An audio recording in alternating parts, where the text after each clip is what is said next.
gonna have any fights this week? Oh man, we gotta have some fights.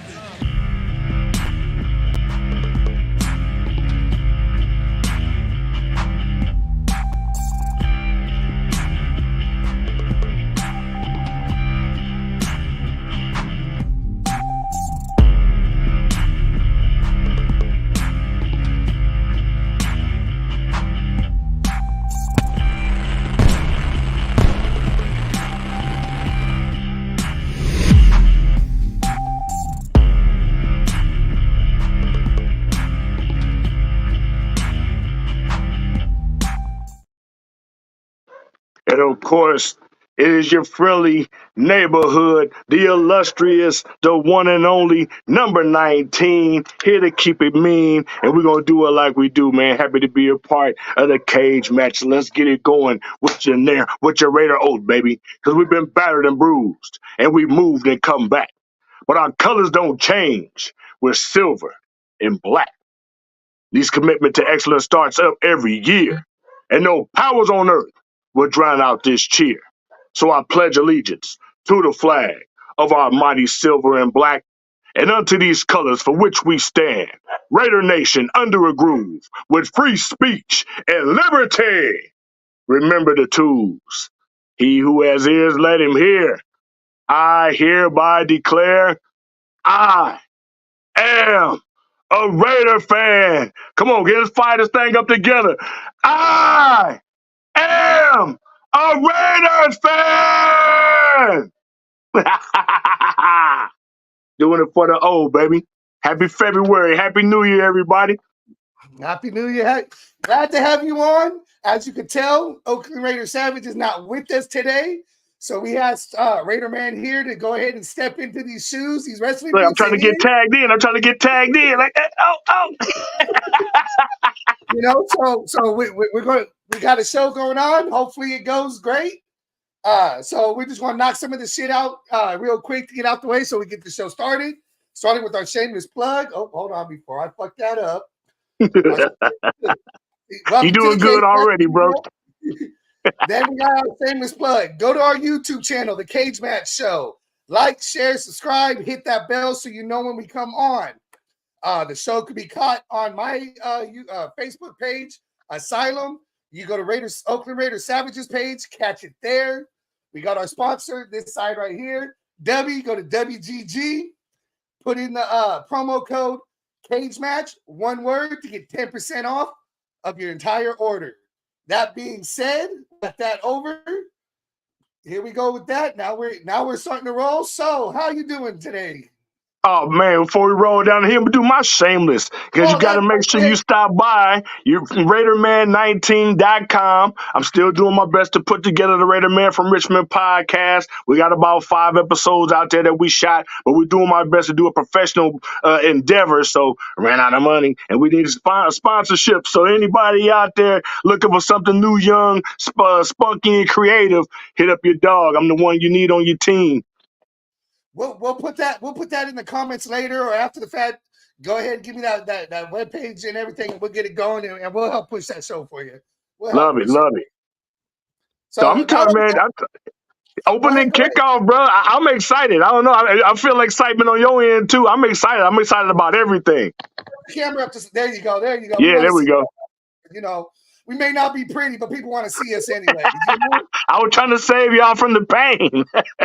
I don't know. You know, if they got to suffer with my mug, they're gonna have to see yours too. You know. Fair enough.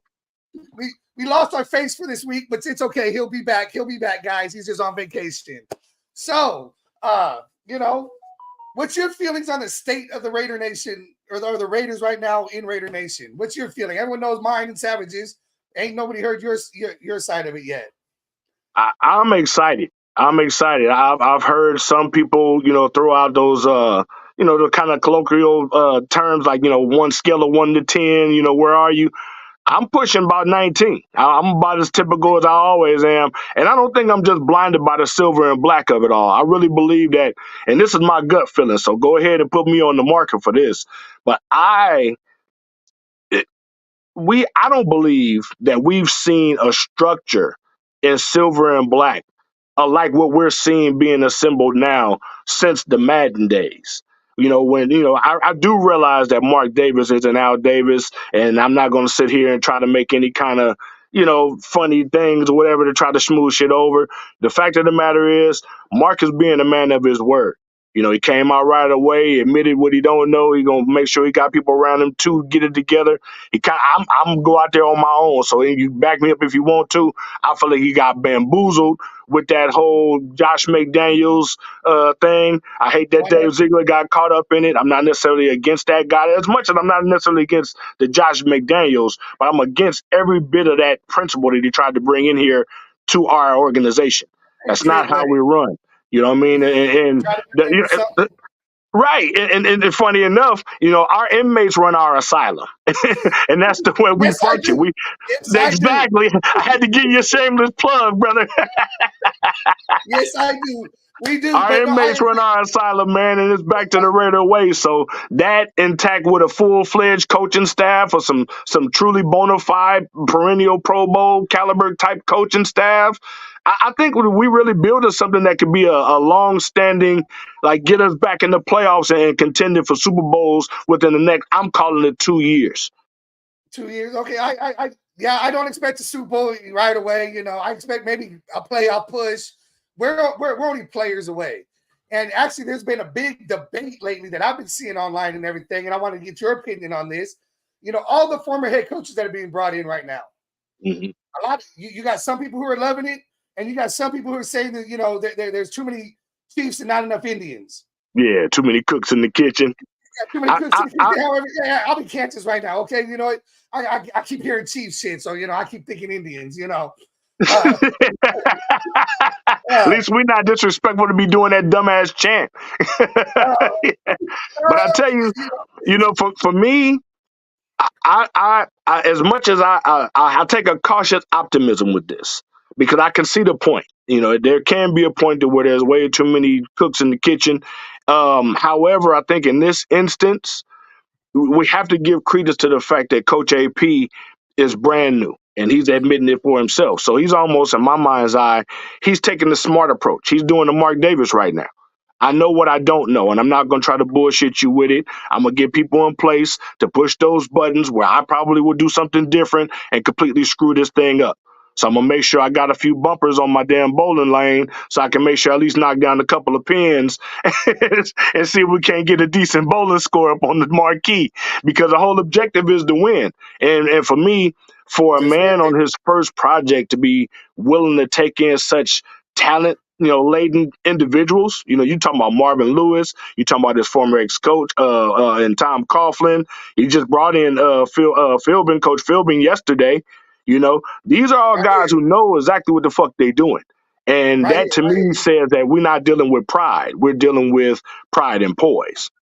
Pride and poise. And to add to that, the way I look at it is, yes, we got a bunch of head coaches or former head coaches, let me rephrase that, on the team. But as long as they know their lane, as long as they know who the head coach is and what the reason they're there and their job, I don't have a problem with it. I got respect for somebody who could admit what they don't know. Right. A lot of these head coaches, when they're head coaches, they don't got the balls to say what they don't know. They don't got. Right. They think they know it all, and that's the problem we have with McDaniels. And I think a lot of these guys who we have in here are here because they didn't know how to admit that then. I think a lot of these guys, Marvin Lewis, one in particular, they were under situations where they were so highly screwed down. Even our GM, Mr. Telesco. We don't know much about these guys, but what we do know is the organizations and the leadership that they were working under were true micromanagers. And maybe being in an environment where they're allowed to breathe and be men of their own accord, maybe this is the best germinating, situation for them. Maybe this is the petri dish they belong in. Because Coach AP, I figure okay, how many opinions are really going to be given anyway? We're talking about crucial in down the distance type of shit, time management, clock management, especially in the 2-minute area where Coach AP showed glaringly that he needed help. That was the reason I was terrified of him being the coach when we were experiencing him last season. But I was able to take all that because, one, he was admitting the faults. Two, he's an all-pro player who's been in those situations just on the other side of the line. He was a player dealing with that shit, not the coach in charge of the players dealing with that shit. So now, you build, I call it the brain trust. You build a brain trust around yourself of people who do respect that boundary. People who understand that, hey, look, this is my show, so don't feel disrespected if you step on my toe and I gotta give you the fuck you, get your ass out of here. Because it'll happen to anybody. It's going to happen to me, so this is on my watch. You are on my watch, coach. If you can't handle that, don't step your ass in this kitchen. And all those guys came running. No, I see AP being the type of, I'll listen to what you have to say, but when it comes to the end decision, it's my decision. So don't get your feelings hurt if I don't take your advice. Right. I might feel one way, this way, your advice is important, and I'm going to take in all that information, but that's all it is. I look at it like he basically employed human Google. Yeah. You can Google whatever the fuck you want, but when I put the phone down, I'm going to make my choice. So exactly. Coach Marvin, what would you do on defense in this situation? Blah, blah, blah, blah, blah, blah, blah. I'm thinking this. I'm going to match this up against what you said, and I'm going to make my decision. I don't see a threat in that. And he might take part of what it said. He might take all of what it said. He might take none of what it said. I don't see it that way. Thank you, though. I'm going to do this. And he's got to learn. I mean, as a head coach, as a rookie head coach, just like we said with O'Connell, as a rookie player, you got to learn. You got to be in those situations to learn. And there's only one way to find out, and nobody know nothing until they find out. He went from the interim head coach with nobody on the damn sideline to be able to, who had head coaching experience, to ask for help, to having enough head coaching experience. I mean, obviously we would have thought about it and added up the years. I'm going to say there's at least 30 plus years of head coaching experience on that sideline. And that's with just, these three people helping right here. Now, Tom Coughlin, he's just helping AP build his employees, not employees, the people on the sideline. He's helping hire or giving consulting on who he should hire, who he shouldn't, such as the Luke Etsy and shit like that. He's giving his opinion, and AP's making that decision. Telesco, I know everyone's talking about the cap situation that the Chargers were left in. What people keep forgetting to talk about, yes, they have been left in a shitty spot. But that's because ownership was the one who controlled the contracts. Ownership Telesco. times two. It's the Spanos brothers. They come in plurals over there. So they made all the contracts. They controlled all the contracts. How is that Telesco's fault? He did what he could, and now they're in salary cap hell, but that's not Telesco's fault. Well, I don't really truly tie him to any of that stuff either. I mean, because like all of these guys on every coaching level now, free agency has attacked the entire sport of football. So it's not just the players on the field anymore. It's also the coaches. So for me, like your first alluded to Coach Tom Coughlin. Yeah, I truly believe that he was hired to help manage a lot of football situations, but I truly believe that he was hired because he's kind of like, and I want to be really respectful and cautious when I say this, almost a father figure. And I'm saying it that way because Coach AP truly respects Tom Coughlin as a coach. Coach AP don't come from that family background and all that shit. So when he dedicated himself to playing for that coach and he submitted all of his superpower under that leadership, there was a trust bond built there. And he respects what Tom Coughlin brings to this game. And I believe that he knows that Tom Coughlin respects what he's capable of bringing to this game, and he trusts Tom Coughlin to help him cultivate and culture that so that he don't be like some what they call it, some flame in the wind. We don't want a 2 or 3 year coaching stint where we struggling by and Mark Davis, we thinking about maybe should we bring back Coach AP for another year. I want Coach AP locked down for the next 5 years. I want a Marvin Lewis. I want him coaching. If he can do it, I want him coaching for the next 15 years. Exactly. You look up and his ass getting old with us. He got your Fu Manchu, and he just got a new look, going great. I want him coaching with us until the Air Force Ones get creased, man. No, he's going to go through multiple Air Force Ones. He's going to be up and down that damn Exactly. sideline. It takes some Put shit to that crease up some Air Force One. I want to see him crease up at least 5 pair before he leave here. putting that foot in players' asses to get them going. But no, that's what I Man, want to see. I want stability in the coaching. I know certain aspects, Patrick Graham, he's going to probably be on the team 1-2 more years. He's going to end up getting a head coaching job. we hope. We hope. It's not No, guaranteed, and we know the reasons why, and it's sad. But I'll say this. And this, I believe this is another reason with the whole, I'm calling it the brain trust. That's the term I'm going to be using, so you know what I mean. But with all these coaches, Tom Coughlin, Mr. Lewis, Mr. Philbin, all of these coaches, just brain trust. My mind's eye is that's the way Coach AP is able to continue to be himself. Like, true, the NFL don't want to see a guy like AP in a head coaching position, but it's happened already. And so now this rock is starting to roll down the hill, and they're going to put a lot of shit in the way to create some obstructions. We of ain't course. even seen what the kind of adversity that we really going to see. And it's not going to be all entailed on that football field. There's going to be a lot of political bullshit behind this. And I Of course. believe that moves like Tom Coughlin and Marvin Lewis and all these like structured guys around him, they truly validate who he is. It's putting that stamp on it. I'm not no fucking gimmick. This ain't a game. You can talk about me however the hell you want. You can put down how I talk. You can pretend like you don't understand what I'm saying. But each and every week, you're going to feel me. Yep. You know what I'm saying? And like I said, this is his dream job. He ain't taking this shit lightly. It ain't no, I got it. Let's go do this. Let's go. No, this is his dream job. And he sure in the hell don't want to fucking lose it. I think it's the same way for a lot of those guys, too. Yeah. Well, I think it's the same way for a lot of those guys. Yeah, I see you got it up there now. Marvin Lewis, damn well he wanted to be a Raider. Philbin, I know he wish he was a Raider instead of being over there in Miami dealing with that crap he was dealing with. But I even like the former NFL players here. I mean, you're bringing in Cadillac Williams as the running back coach. Who better to be a running back coach than a former fucking running back who had success? Right. And it was cool, too, to see that, like Cadillac got brought in after Deshaun Foster ended up getting a head coaching job at UCLA. So that was a beautiful thing, too, because at least now, and I'm going to use the term brothers, at least, now, because I don't like using that term minorities. That shit get on my nerves. It's playing political, and I don't do that. My thing about it is everybody is a person. And until they take these face labels off of these people and people start getting opportunities that they deserve, all of this the sport is being fucked up. It's being turned into a business, and it's starting to lose its luster. People start getting turned off. So, see Cadillac Williams immediately get a call, when Deshaun Foster gets called up to a head coaching job. That shows you got people in line for these positions. Motherfuckers want to work here. They want to do this job.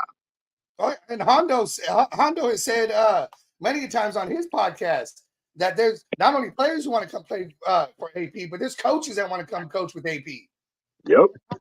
I think it's showing. I don't blame Foster for going and taking the head coaching job. Whether he knew his hat was in the ring or not, he didn't know he was going to get it. But, he turned around and, he got it. I can't blame him for taking a better position. Yeah, he had to. I mean, that was analogous to, Patrick Graham. Lord willing, he get an opportunity and get a call like that. We got lucky that it didn't happen this year, but that's lucky for us. We don't know how well that's handling in him and his household. And it's like we're kind of, and not we. I don't want to stamp it like we're as people. We're taking this guy advantage as fans. We don't know much. We're forced to kind of regurgitate all of the same shit that everybody else is talking, and we kind of reconform it into our ways. And that's why my way of particularly looking at things is from a people perspective. I've never been in any of these people's positions before. However, I've always had that desire. I've always longed to be that player, especially for the Raiders. I've always believed that I could be close to people and help them manufacture success, even though I don't have to be the head honcho anywhere. That's how I became Raider Man. Raider Man became known and got to do all of this stuff because Raider Man helps people. But now the business is turning it all into they pick who they want. So now our multimedia, the people that create the narratives for the Raider fans, most of them aren't even Raider fans. And this is not taking a shot at Mr. Carpenter. You know what I'm saying? I've sat down to dinner with Hondo Carpenter. He took me out to dinner after I graduated from college. And one, a positive and a negative, because I, appreciate him as a guy. And shout out Hondo, God bless it. If you pop across this, man, I ain't forgot you. I want to tell you thank you again. First time I ever had a tomahawk steak in my life, and all that kind of good stuff. But in that good moment, right. Yeah. I should have paired that off into another term. A big piece of meat with a bone in it.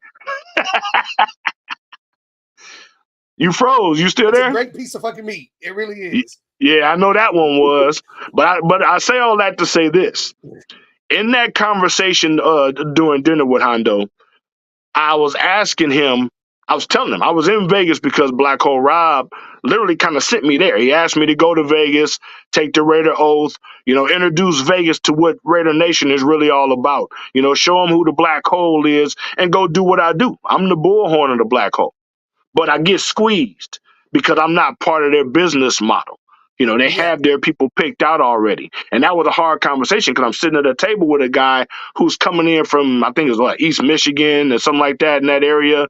And, God bless him. He's established because you got all these people, like phone numbers. You got relationships. Let's call them relationships because you worked in this industry. However, I'm on the streets of Raider Nation. I'm coming from the fans' perspective, and those people on the outside are trying to recreate what we've created. So for them to take the power, take the voice from us, and make us listen to their narratives when we have platforms, we created our own, and that we're not even like brought into the platforms that they're creating. And I think that creates a dichotomy in the conversations that we're having, and it makes it hard for us as fans to truly like vibe and gel with our team. It's like turning everybody into fanboys, and that's never who we've been. No, that's like, I started the whole Asylum thing. It wasn't for me. It was to make everybody else's, it was the game day experience. I want to make other people's game day experience better. And then, seeing somebody dressed up, taking the pictures with them, seeing something that you ain't never seen at any other game, which I'll take my originality. It took me 5 years to come up with my look and my name, all that. But it was just one of those things. I didn't do it for me. I didn't do it for fame. I didn't do it for none of that shit. It was just, I've been around. You talk about Black Hole Rob. I was tailgating the Black Hole for 17 years. And, you see it, the experience, the joy that people get. Yep. Out of it's that experience. And they can't recreate that. They got to let us play that out. They got to allow us to be ourselves. That's the Raider way. That's Raider Nation. And so it's like, now you got all these outside influences coming in, and they just want to keep, hey, Raider Nation, we're here for you. Hey, Raider Nation. That's not how it works. It's corporate. And Raider Nation's never been corporate. It's never been corporate. We created this. Raider, I did not, and this is no shot at anybody, because I know a lot of everybody like took time and we were always a creative bunch. People spent time. Like you said, you crafted your persona for years. Because, the first thing about it, the number one rule to Raider Nation is be original. It wasn't no copycat stuff. Hey, I'm doing this already. I got into it with a guy in the stadium because he was in there wearing a shield on his head. I'm like, hey, man, that's shield head original shit. That's the thing. But we used to look out for each other. We used to protect that identity. We used to protect our identities as family. Now the term family is just thrown around. It's just like, hey, you want to be a part of us. Hey, it's like you selling their memberships or something that you're not even a part of. And it's diluting our product. It's diluting the brand. And they don't see that. The coaches see that. On the inside, Coach AP saw that. Mark Davis paid $50 million to get rid of some motherfuckers because he saw that. I'm talking about, where somebody could completely come in and fuck up, completely kill everything everything your father built. And it's being killed because you got people trying to appropriate what it is. And that's what's happening in the Raider Nation right now. I hate saying that, but that's true. And it's all because, and this is my assessment, because me, I'm a people person. So everything is just conversation. You got a problem with somebody, you call the person. You have a little brunch. Let's get a couple beers. If it's a hard conversation, you get a few more people in the family, but you have the conversation, you get shit on the one, and we keep it pushing. Now you got people that's looking down on people. Hey, if you're not going to kiss my ass, I'm not dealing with you, and I'm not going to give you the sponsorship, and I'm not, it's like dangling carrots out in front of people. And that's not our origin. That's not where we come from. And that shit is gonna kill us. No, So I I'm mean, really hoping that this whole spirit of Raider Nation truly re-permeates the fan base, because they used to be where the fans were carrying the reputation of the team. It feels good for a change that now the team is starting to carry the reputation of the fans. But I'm praying to God the fans don't forget who the fuck we are. I don't think we will. I mean, because AP's bringing it back. It used to be you played for the name on the front of the jersey, not on the back of the jersey. Man. Then we moved to Vegas, and it's just all about the name. It's just I got to do what's good for me. I'm doing this for the money. We're doing this. I could throw out names, and I know you don't like calling players out and shit, but I feel Marcus Peters did that. He wanted to play for his home team. Right. And I get it. And he got paid to do that. He literally got paid to do that. And it took a real coach to go ahead and say, all right, you know what? That wasn't the best thing. Exactly. So it was good for the moment. It gave us a couple of good weeks. It even gave us a pick six. But it wasn't the right thing. And if it don't fit, you must have quit. Yeah, exactly. And it happens. I mean, that shit happens. It's just, that's NFL. But at least now, before there used to be, at least now it's an exception to the rule. For a couple of decades, that was kind of like the general rule. That became the MO of the Raiders in a lot of ways. I mean, we went through a lot of fucking bums, man. D'Angelo Halls and all that kind of shit. And I shouldn't do that because I don't want to throw him. I only said one name, and that's wrong to do to him. In case you watching, much respect, blood. You know what I mean? I never did what you do. Anyway, my point about it is this. The Raiders as a brand has to stay germane for the NFL to truly appreciate it. It's just like they always say, when certain teams in the NFL are good, the league is better. It's the same as this fan base. If they continue down this road of this corporate bullshit with this fan base, thinking that they're selling this upper scale shit to Vegas, all you're going to do is completely price us out. And all you're doing is completely delegitimizing what we created. Because think about this. Now, this is where I feel selfish, but I have the right to say this because God allowed me to be alive for this moment. I was literally called by Black Hole Rob, Raider Man, I need you to do me a favor. Go to Vegas, sell this product, let's get the Black Hole going. To me, that means I'm a part of this. Not only am I a part of the family, but because I've always had my role, and can't nobody do what I do. I wrote the Raider Oath. That wasn't some piece of paper put in my hand. You know what I'm saying? I was named Raider Man on my 18th birthday like a fucking puppy. I didn't start calling myself Raider Man. God allowed for all of this stuff to happen. And I've never, ever been a season ticket holder.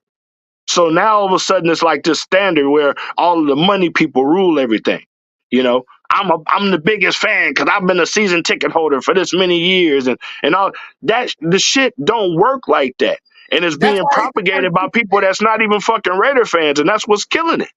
I hate the term super fan because I ain't no better than any other fucking fan out there. All I do is dress up. That's all I do. I got shot in the fucking chest, bro. Black Hole Rob brought me a fucking radio to my ICU room just so I don't miss the fucking game. If I can't call myself a super fan, what the fuck is a super fan? I mean, I only missed 2 games that season. I'm talking about like luckily we won the game against the Jets. So that was that. I got shot on that Friday night before we played the Jets for the wild card. That got us the bye. So that gave me a week of rest and recovery.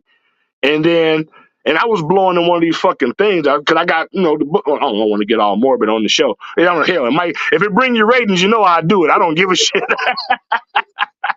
But I mean, it's like for anybody that know ICU shit or whatever, for people with traumatic injuries like that, I got shot. Bullet went front and back of my right lung, went down some kind of way, severed my liver, and got stuck in my back. So for 3 weeks, basically 2.5 weeks, because I had to really talk a doctor into extricating this fucking bullet from me because they wouldn't touch the damn thing, saying I would die of shock because my body been through too much trauma. And I'm blowing in this fucking little baby kind of plastic thing with these balls to get my lungs back. I'm working out my lungs, doing my lung bench presses. And here I am, still probably one of the loudest fucking Raider fans to grace any fucking stadium. Nobody screamed Raiders like me, and I'm still out there on the front line saying I believe that I started the truth because that's what I'm trying to call out. We were trying to find a way for everybody to make noise when the black hole started. And it was a competition, South Side versus North Side, because they were the upper scales. Everybody in there was the, sit down, I can't see the game, motherfuckers. And then when people like me came in, I'm standing on the back of your seat. Nobody's sitting down. And that shit Sitting, hold created, on, I mean, watch these 60 profiles. I end up narrating that thing. How is I it that I'm not a part of something that I've always been a part of only because a bunch of business people have decided to so-called freeze me out? And that's what's happening to all of us Raider fans, and they're making us think that we're finding allegiances. I was a 17-year season ticket holder all the way up to that last game in Oakland. Man, that's painful, bro. I can't even imagine. Years. I've never ever even owned a season ticket. I can't imagine. I snuck into so many games, Kenny. I haven't been to a game since they've been to Vegas. I can't afford to go.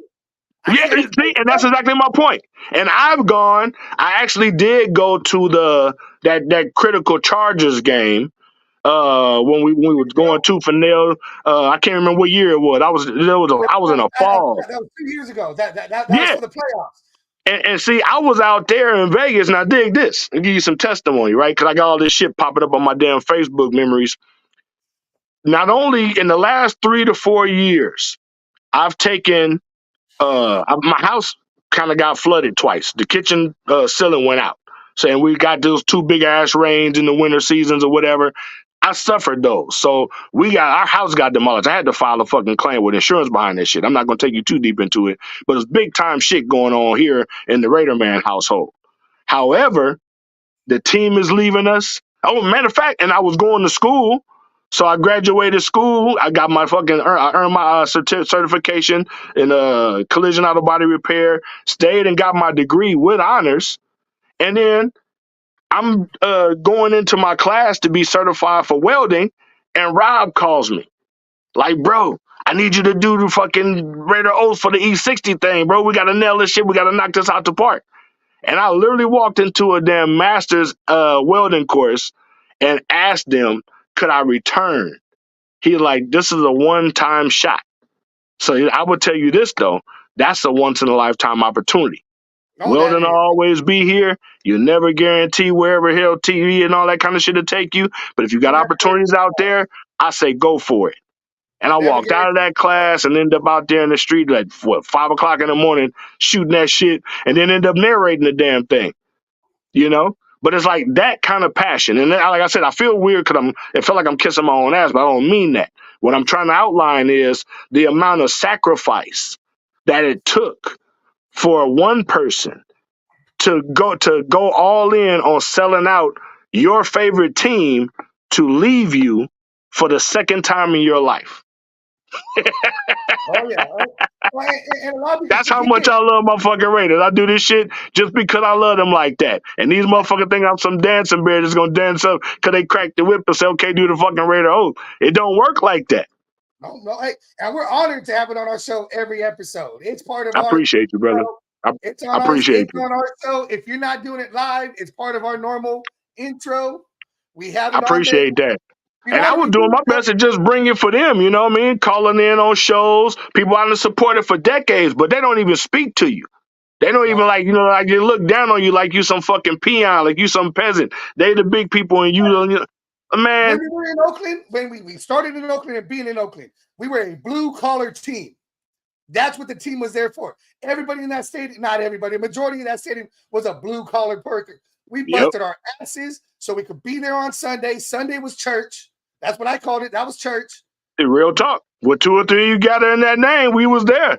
And dig this. We were so blue collar that even our lawyers and our doctors and our fucking everybody was blue collar. We had the most hardcore of everything. The pastors that came out there and hung out with us was the hard-nosed pastors. we got everything out there. We had super fans that were teachers, lawyers, doctors, and they're dressing up, painting up, doing it. If you see them all in gear, you wouldn't know what they were. You would never even know.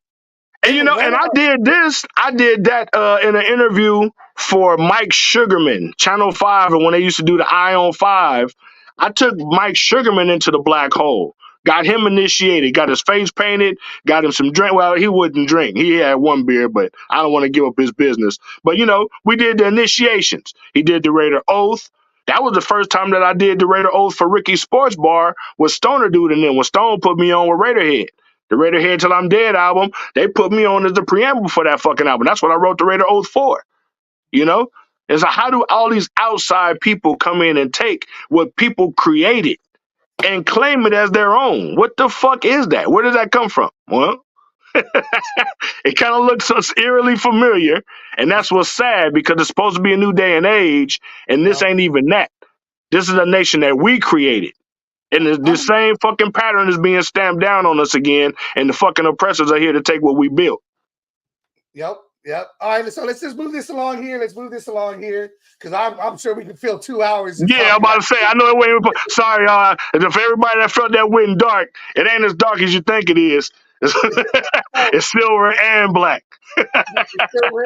Exactly. Black. But I mean, these things are supposed to be appreciated, and I want to dive off of this because I want to turn it back around because I don't want to make people feel like we're trying to take a negative dive here. It's your platform, I'm just sharing it and filling it for Sav. But my point about it is this: I was watching the King Al documentaries yesterday. I watched the documentary and I watched the interview that he did with Steve Sable. What was that? Yeah, like hour and a half one. That was such a great interview. But what I love about it is the essence of King Al was promoting the opportunity of the little guy.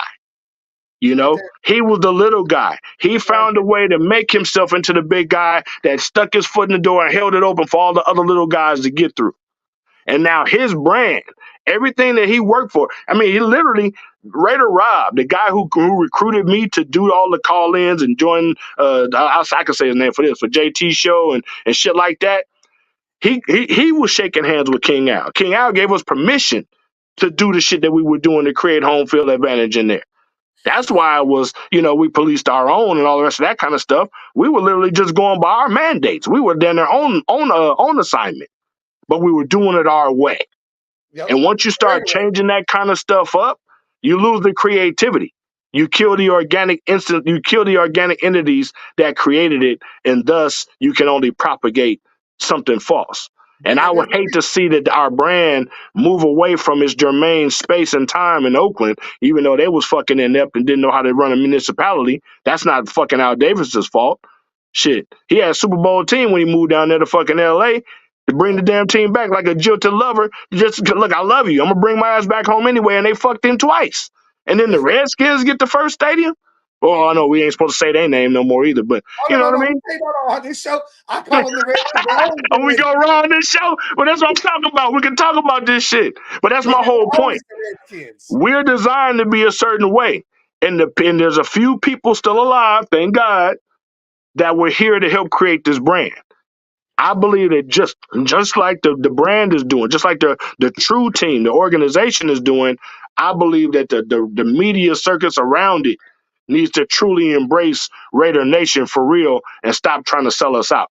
Because we're not there to sell anyway. The sponsorships and shit gonna be there. The Raider way, but I believe there'll be more sponsorships. It'll be a shitload of sponsors. I can give sponsorships. I just never was trying to push nobody for no fucking position. I thought I was supposed to be like a team player. We should use them. Send them this way. We could use them. We gonna come. We coming. But see, because now I realize that I got to do it myself. I reached out. I've asked for help. I've asked for these different things, and now it's at a point where it don't really matter because I don't have no axe to grind against nobody. What I do realize is what it takes is the initiative, and I got some ideas, and I'm about to start putting them forward. I'm actually working on getting my ass out there to Vegas. So if you pray for me because I plan on being out there in the next few weeks. We do it our way on this show. We just try to, our show. We try to educate. We don't want people to forget. Hey, and shouts out to the original Black Hole, man, because that's who I represent. I represent all of our original guys and girls because, it's a lot of people through so much trauma of the team and everything that we've been on the ups and downs. People already helter-skelter on where they are with this team. But once you're Raider, you Raider. So it's just a pain when you can't really truly be a part of what you really are. And so that disenchantment, man, I know when my team left me again, I damn near half-ass went into a psychosis. There's something wrong with me now. I'm not the same. And so people, and maybe that's why people don't call my ass, because I'm a little extra rough these days. I'm in a magazine. Look, I'll go like this. I give a little drop back here, then we'll get into the thing. I'm in a magazine when we knew we were leaving. Right. They came up to me. I'm dressed up. They say, we're asking everybody to write down one word on their feeling about the Raiders leaving. Okay. And so everybody knows I was born in Las Vegas. Las Vegas is my home. Okay. So for me, them moving to Las Vegas, you would think I'm all for. I wanted them to stay in Oakland. I mean, that's what it was. And when they asked for that one word, I wrote hurt. Because it was that whole, it's happening again. Yes, they're going to my hometown. My home team going to my hometown. I couldn't ask for anything more. I'm happy it's Las Vegas, better than LA again. That's what I said. But Oakland is home. Oakland is Mecca. I was hurt because it was one of those things. They just let him walk. They just said, this is the game you want to play? See ya. And now look at the people like me who can't make a game. Violator was out and damn near wasn't able to go to games until Raider Nation stepped up and made sure he was at games. We're talking about a Hall of Fame super fan here. Hall of Fame 2021. But, Hall of Famer here who, he was one of the best known super fans. And he wasn't about to be able to go to the games. Yep. All because they wanted to go corporate. Yep. I can take it deeper than that, but I'm not. That's plenty. but what I will say is, bookmarking that conversation right where you are, for anybody that hears this, that's Raider Puppet. What's going on, big dog? I see Puppet on the chat. What's going on? That's one of the first motherfuckers I met. Raider Rob introduced me to Puppet when I got out there to Vegas. That was my first time ever even being in Vegas. Went out to Vegas and tore Vegas up. I put Puppet on. I was doing live interviews for Las Vegas television networks. It doesn't really matter. My point is this. We, as Raider Nation, have to kind of step back and realize who we really are. Honestly realize, and I don't like to say the power because I don't want this to become like some kind of militant, political against one side against another. We've always been the only side. Everybody else is trying to mimic what we've done.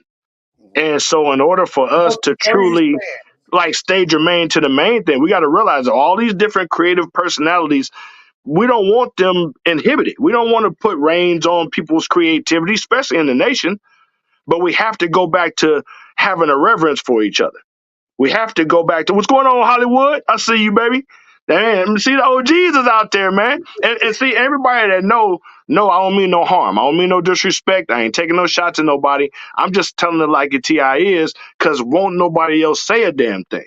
And I think it's ridiculous because everybody's forming all these podcast platforms, and it's like they're co-opting to the same mentality that's going on with this corporate thing. Now, everybody's got the muzzle on their mouth.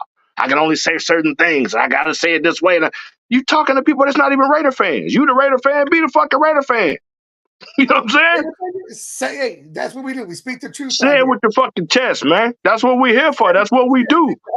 That's what we do. That's who we are. And I'm personally not going to change. I'll be on the fucking stake if that's what I got to do. But I don't be like. There's a reason why I wear a straight jacket, because I ain't going to fucking change for nobody. I'm fucking exactly. What's that bullshit? That's still the clean. Hey, you got one of the first uniforms that I ever thought about biting. Cause I belong locked up like that. Like Gorilla got little gorillas around the fucking nation now. Shit is different. We might have to expand your Asylum thing. We might have to expand the straight jackets. I belong in one of them. Oh damn, we got rid of it. I already got one. Raider Jackal. See? Raider Jackal. There's a little guy right there in Las Vegas. See, and look, when I get my spot locked down, we're gonna throw a party. We're gonna put mattresses on the wall, and everybody get in the fucking straight jacket, and we can do a slam dance party. And anybody steal that shit, that's mine. And if I see any fucking slam dance parties going on in Vegas or anywhere else, that's mine. Sons of bitches, everybody stealing every fucking thing. Ran around trying to tell me, man, I wasn't listening. I'm the diplomatic of the fucking family. You know what I'm saying? I was the baby brother. I was young and impetuous, naive to a certain degree. So, all right, so moving forward on this show's about free agency. We're throwing the Ooh. draft out the window. We're throwing the draft out the window right now. Free agency's first. And Mm-hmm. we all know, depending on free agency goes, is how you end up drafting in the draft. If you feel your needs in free agency, you don't do it in the draft. The draft is for depth and drafting what you need. So everything we talk about is just what we would like to see. Well, it's all hypothetical. It's what we want. Mm-hmm. But this is the draft. We're not talking about. We're not going to talk about. God damn it, we're not going to talk about the draft and go. This is just free agency. So Cool. we're going to start. We're going to start with the most important position in the NFL, and that's quarterback. In free agency? In free agency. All this, you can fill your quarterback needs in free agency. We can, but I don't want to. And I'm honestly, this is one of those things. I want to fill in the free agency and not do it in the draft. I feel you. Shit, if we're going to do that, I'd rather, well, go ahead. You go first on this one. Oh, no. See, everyone knows my feeling on this. I've made it perfectly clear. So this is going to be your forum on the quarterback. I want to get it like a Kirk Cousins or Gardner Minshew to battle it out with Aiden O'Connell. We are Team Ramrod on this show. We want Aiden O'Connell as our starter, but we want competition. You got to have competition. Steel sharpens steel. Iron sharpens iron.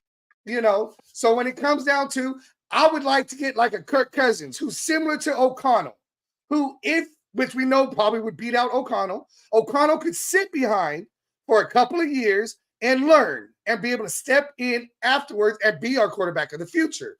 Or Gardner Minshew, who O'Connell might be able to beat out, might not be able to beat out. Maybe, some people said Joe Flacco, some people say Sam Darnold, something like that, a similar quarterback to what we have, because I feel O'Connell is the future. So off this list or others, so this is in the draft. What's your feelings on all this? Like I said, I want somebody who could either battle and be a good backup if O'Connell could beat him, or O'Connell could sit behind and learn from, like he should have done this year, behind the Garoppolo. That was another setup. See, you about to piss me off. I'm about to go into talking about that last regime. They screwed us bad, bro. Oh, okay. Yeah, I'm going to dive straight into the 19 feet here. This water is deep. So I got all respect for Kirk's cousin. I got all respect for I call him Smuggy Smurf, Baker Mayfield. I use him in my fantasy football this league. And I want to have all respect for Gardner Minshew. I respect his game. I don't trust his lack of consistency. So those are the only three that I truly consider off of what you see up there. I don't want to have nothing to do even really talking about any of those other guys. I My position on, huh?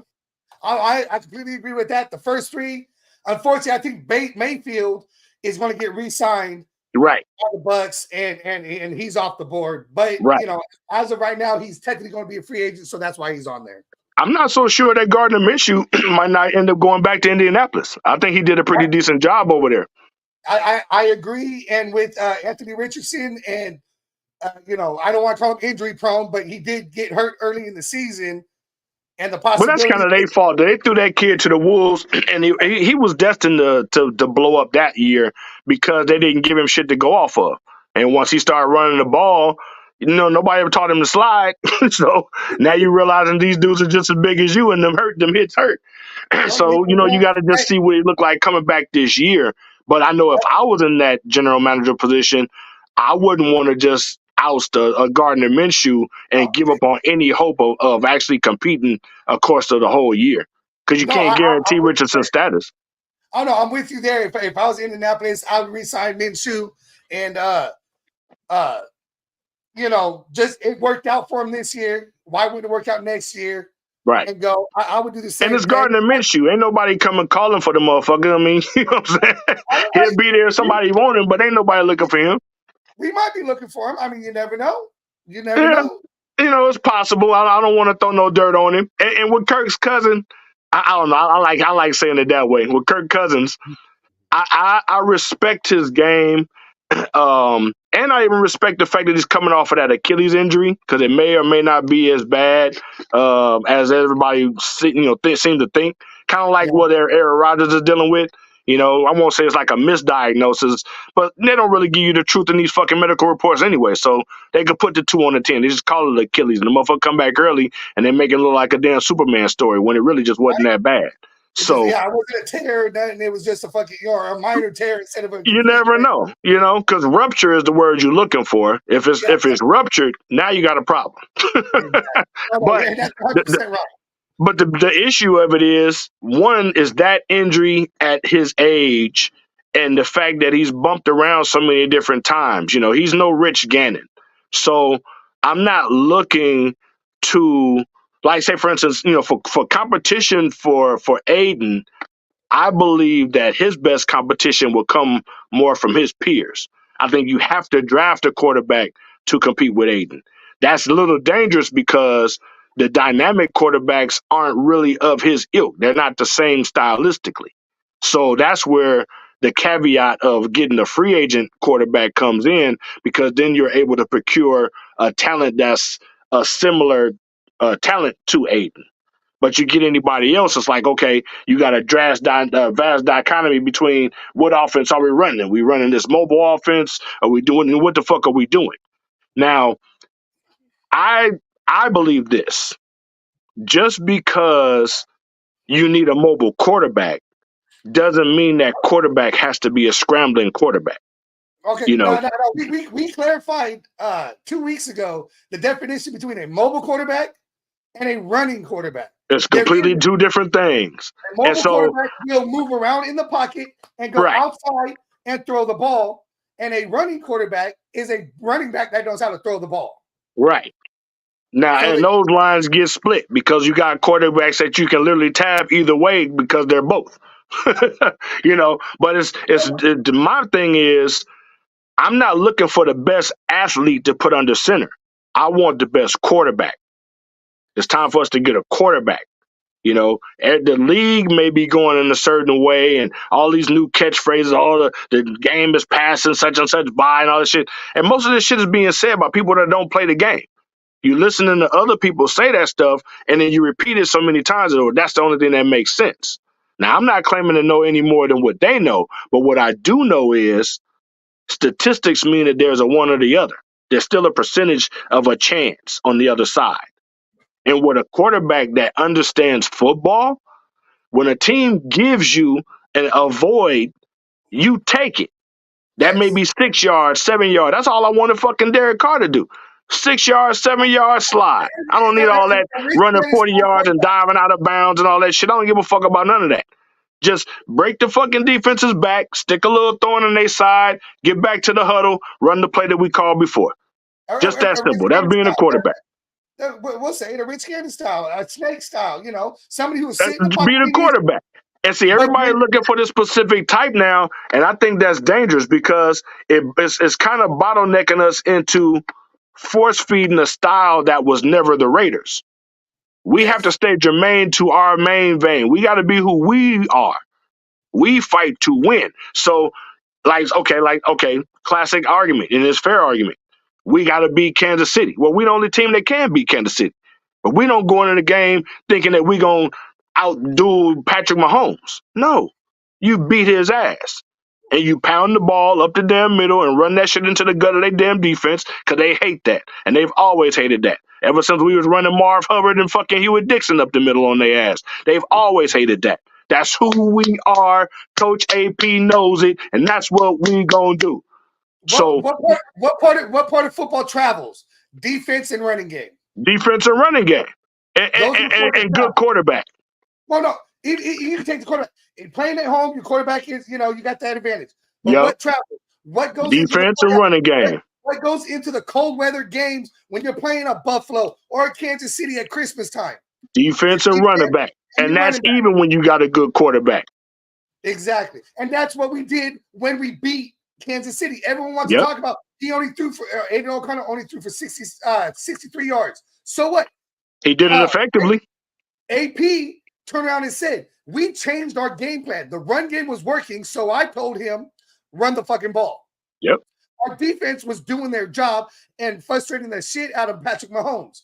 And we ended up scoring 2 touchdowns in 7 seconds. How do you do that? You bundle them.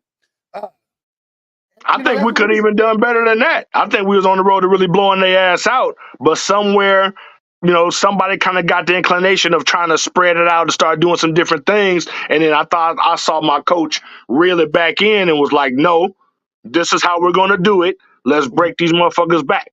And that's when I really got the most proud of him. I was most proud of him in that game, not necessarily for the blowout against the Chargers. That was fun, but just because, that Chargers game, the defense, and I think Coach said it, the team kind of took off on their own.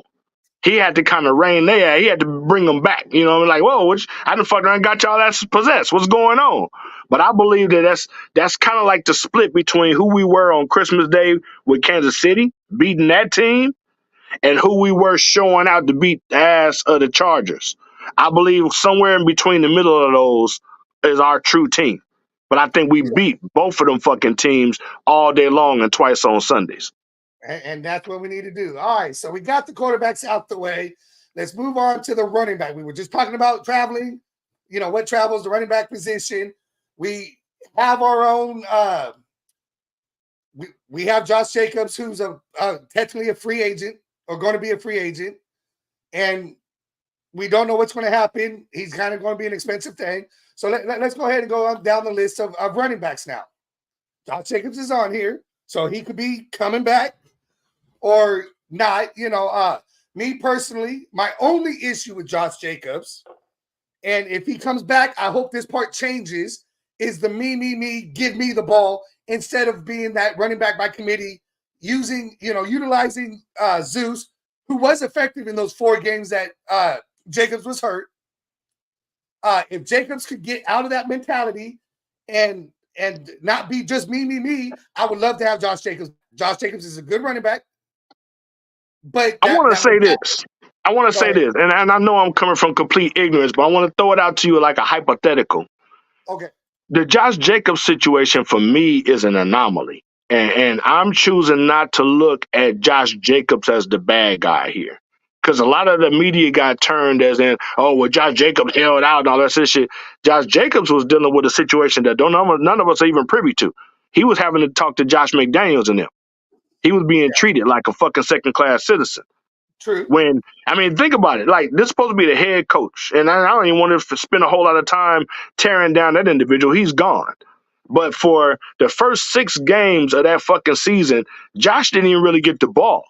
Not to mention that Josh is one of the best. They call him satellite backs, motherfucker that catch the ball out the backfield. Josh Jacobs is one of the best catching fucking running backs out of the backfield in this league. But I believe that those coaches or that regime or whatever you want to call it was trying to control his pay scale. I think they fuck with Josh's mentality as a man. And a lot of people keep tapping in like, oh, well, you're going to be a Raider. You got to have this mentality.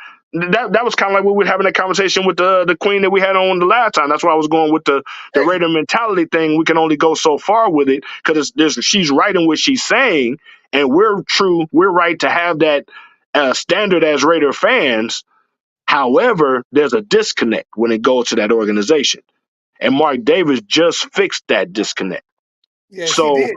I kind of look at it like an anomaly, almost like at first I was thinking, okay, well, Josh, in this time, it would be more beneficial for the team, use the money, go ahead and see if you can get him off somewhere. But now I look at it more like Josh Jacobs is one of the key cogs of this football team. He's one of the true leaders. And he wants to be with us. So he wants to be with us. Yes, he does, and I give that credit.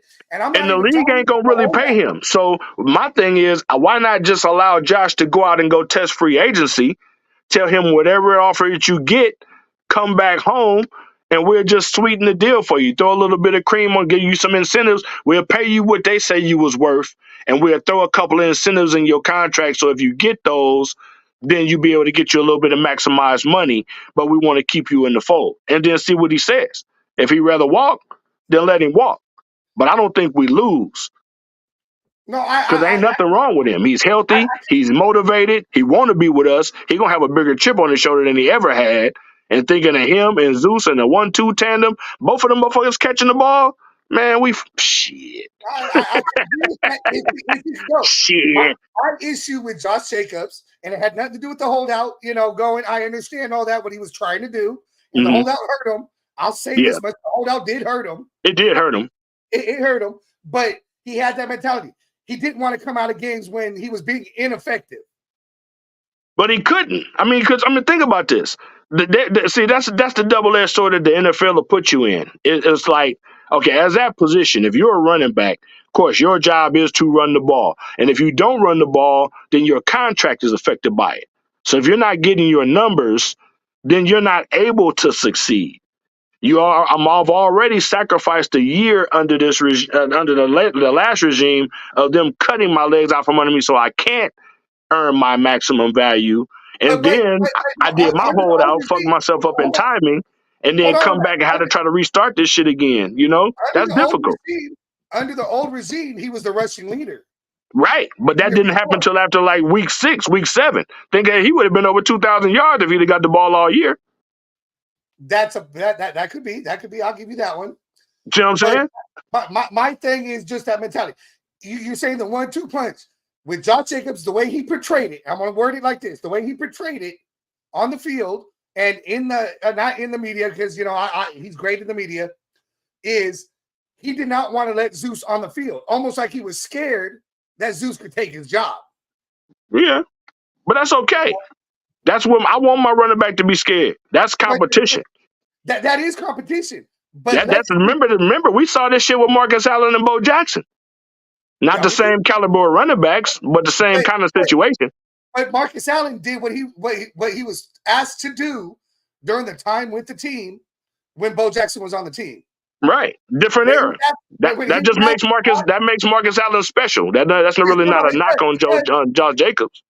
It does, but coming down to it, I just would like to see Josh Jacobs be willing to fucking work with Zeus a little bit more. Yeah. If I'm not being effective and Zeus is, go to my coach, give it to Zeus.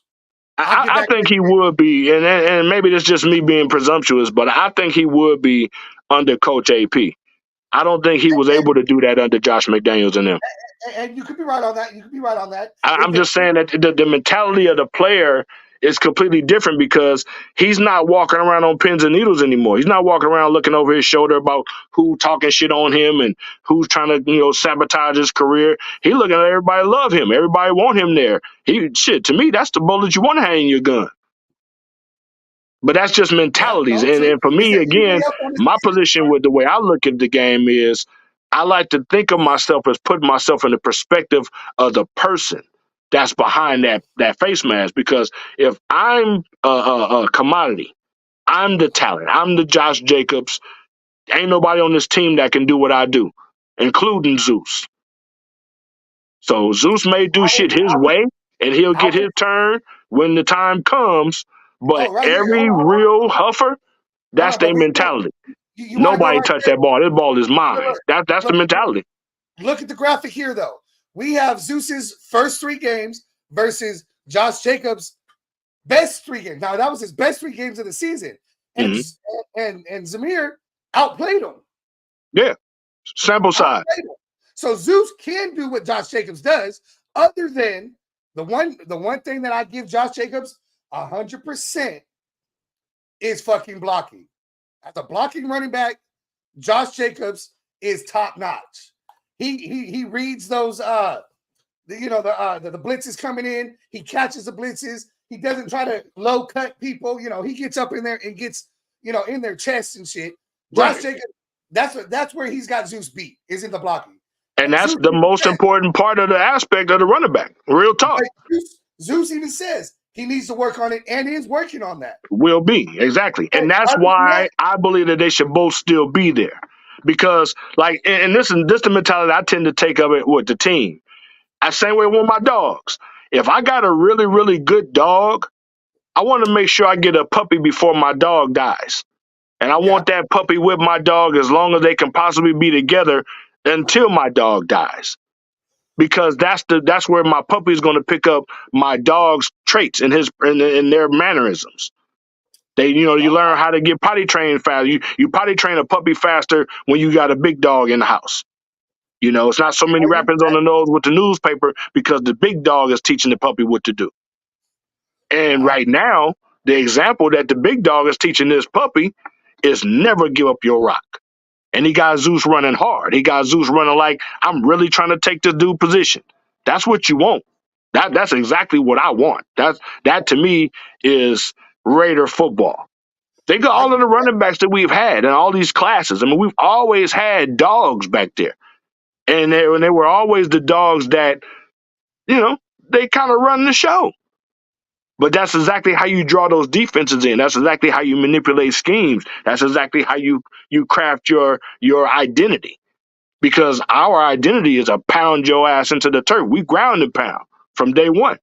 And I think that Coach AP is putting us back on that. So even though I respect the quarterbacks and the nuances of the way that the game is changing, I'm not dissuaded in thinking and I'm not completely backing Aiden O'Connell either, but I am backing Aiden O'Connell in the fact that I truly believe that with competition, a full OTA, off-season, training camp, and a full another system with competition under his ass, somebody that's really gunning for his position, I'm not so sure that Aiden O'Connell wouldn't win.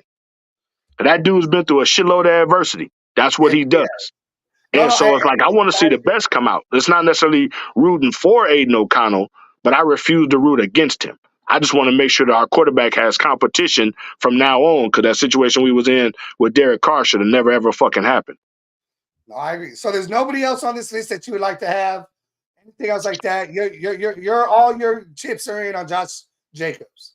I say, yeah, I could say that. I could say if we don't restructure, or if Josh Jacobs don't decide that he really wants to be with us and sign a deal that makes him happy and come stay with us, knowing he ain't gonna break no bank, I want Josh Jacobs back.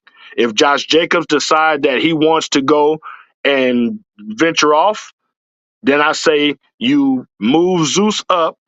You potentially look for a free agent, maybe I like DeAndre Swift. I was gonna say I like Swift too. I wouldn't mind Swift coming in. Yeah, I like Swift. Dobbins would be intriguing, but he got too many damn injuries. He just got injured again last year, so yeah. I'm off of Dobbins. But I really do like DeAndre Swift, and I would be willing to take a shot there. The intriguing one for me would be Antonio Gibson, because Antonio Gibson, coming out of college, he was a wide receiver, but Washington forced him into a pounding running back type. And I don't know why. Then they ended up drafting Brian Richardson, the big kid out of Alabama, and Gibson's they just stopped playing him. They don't even throw him the ball. So that's kind of weird. But I look at it like, I know he can be a banger because I saw him do it, and knowing that he wouldn't have to be, that makes him a safe choice. But I would love to see what he can actually do coming out of the backfield, giving us a slightly bigger size back, because I'm tired of all these little bitty motherfuckers. I want to see some bruising some bitches come down off of that edge. Sarah, I don't know if I want Barkley. Hey, Sarah, I see you, girl. I think he's a little injury prone. And he want to break bank.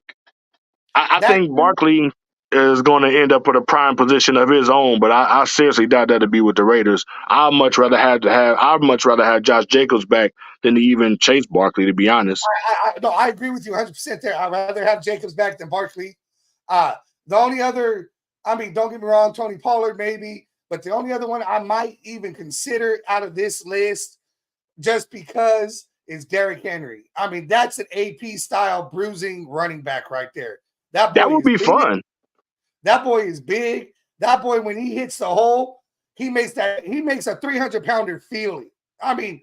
Not many running backs can make that defensive line feel it time and time. The bigger part of that to me is his hands. He catches the ball very well, and he also throws the ball very well. So he's a hell of a wild card. So even though people play him off like he's just a Frankenstein, he ain't just big. That's a big talented motherfucker that mean business. So it would be fun to see Derrick Henry, in my opinion, but Josh Jacobs is our team leader. Oh, he was the Derrick Henry captain. got to come in here and make a relationship. He was a captain. All right, let's go ahead and move on to keep things flowing here and everything. Now we're gonna go in tight ends. Oh, wait. Well, before we go too far, I'm gonna jump back to quarterback real quick because I do want to say we definitely need quarterback competition for Aiden. I'm not necessarily interested in going after these free agents, but I think that's the one that leaves it open to where we got to kind of press this draft, and that's going to be interesting to see just how hard we press it. Because I don't think we've been. That is true. My only thing, and we'll briefly just talk this point in the draft, I don't want to move up and give up the farm. Right. And that's the problem. I know Jaden Daniels has been the big talk, but we got to give up too much. We got to give up too much. I'm gonna pull back on that because I've been like really dragging the anchor on that myself. I'm hoping some of the guys that I told to chime in because we had some pretty heated conversations about this. And what I've come to find out is one, yeah, there's a haul. However, there's not a huge haul as in making it sound. The way the quarterback contracts and shit was structured even 4 years ago was completely the way they're getting it done now. So I hear people, they got 2 firsts and 3 firsts and all this shit. I was listening to one of the shows. I think it was the Q Myers Brothers show. And he had, I think it was John Clayton on talking about the quarterback scenario. And he asked him a specific question about how much do you have to mortgage to move up to that first spot? And what he was saying is people have a misconception of these ones. The first one that you're trading is yours. Yeah. So you're only really switching the spot. You're not really giving them an extra pick. You're just trading spots. But then I always kind of looked at that as giving up a third pick.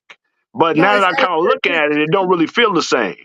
Well, no, because if the relationship is really there, I would take the shot on Jaden Daniels, but I don't want to mortgage all of my picks. I want to see what having a fucking true GM means to this organization because we got to build depth. We got to build depth. And that's the other thing that people forget about Telesco is when it comes to the first couple rounds, he's very good at drafting in the first couple rounds. And I want to see what he can do for us. That's where I'm talking about. Because people are so willing to just say, oh, yeah, fuck it, I don't care. Well, the timing, though, it's a timing thing. I would understand that mentality last year, and especially if we just had the same people. But now that we have somebody that's lauded for making those early round selections and making impact, I want to see that happen for my team. And if we give up those picks, we can't do that. So that's my only really kind of caution to it. But I do understand we definitely got to get some real competition for Aiden O'Connell in that camp. The best possible candidate for me, in my mind's eye, is Jaden Daniels because of the previous experience and relationship that he got under Coach AP. I'm a little scared of that skinny ass body, but men generally grow into their man scrimp, after 24 years old. And he is talented. I mean, I said the same thing about Randall Cunningham, and then when I watch his highlights, I'm like, Jaden could do that. You mean Gumby? Man, that's what I'm saying. Randall was special, though, you know what I mean? But Jaden got one of those kind of bodies. And I poo-pooed Randall until I saw him playing for somebody else. Like, shit, we missed it. For me, I think you could possibly get a J.J. McCarthy in the second round. Yeah. I think so, too. My guy is Bo Nix. I would like to see Bo Nix get a shot. Okay, you like Bo Nix? I'm not a big that question did come up right here. See, what about Bo Nix? I'm not a big fan of Bo Nix, but I've heard good things about him. I think there's possibly better quarterbacks. Like I said, Bo Nix, I think is still a second rounder. I don't think he's somebody you need to get in the first round. Yeah, everybody's panicking. I don't think there's a reason for us to panic. And like I said, people got pissed off at me, stop talking to my ass because I won't come off of this fucking point. But I still feel the exact same way. Nobody's going to force me into thinking that just because the person is wearing a name that they're the better quarterback. I just want the best quarterback for us, and I trust our brain trust to find that guy. I'm not willing to mortgage shit that we don't have to mortgage. I agree. But there's a cost of business. I love what Aiden O'Connell's saying. He expects him to bring in a quarterback. He wants to compete with another quarterback. Exactly. And that's what you want to hear. That's all he's done. And that's what keeps me backing that guy because, we've had guys before who couldn't even watch their fucking bad plays in the fucking film room. You know what I mean? I want competition on everything. As iron sharpens iron, so are the wounds of the brother. That's a Bible verse. You know what I'm saying? They taking it and making it to a cliche term nowadays or whatever, but that's the realest thing. It take us arguing with each other. It take me telling you, hey man, I don't like that, for you to start realizing that, hey, I'm hurting somebody I love, and you get sharpened up to stop doing it. We're allowed to disagree. I'm not trying to change anybody's mind. That's the whole point. That's Raider Nation. And see, nowadays, this new culture, everybody's on this cancel culture shit. So if you don't agree with my opinion, I'll just cut you off. I'm not even talking to you. Oh, this guy really pissed. But my point about it is you don't know no fucking more than me. So what give you the right to cut me off? You're not cutting me off. You're just cutting yourself off from me. It don't make me no difference. I've been alone all my fucking life. You can't abandon me. We were born alone, we're going to die alone. You know, I mean, that's my point. Around us, but you know this is fucking Raider Nation, man. But this is what happens when you get them fucking outsiders. They get you and they start forcing you to fit into their fucking constructs.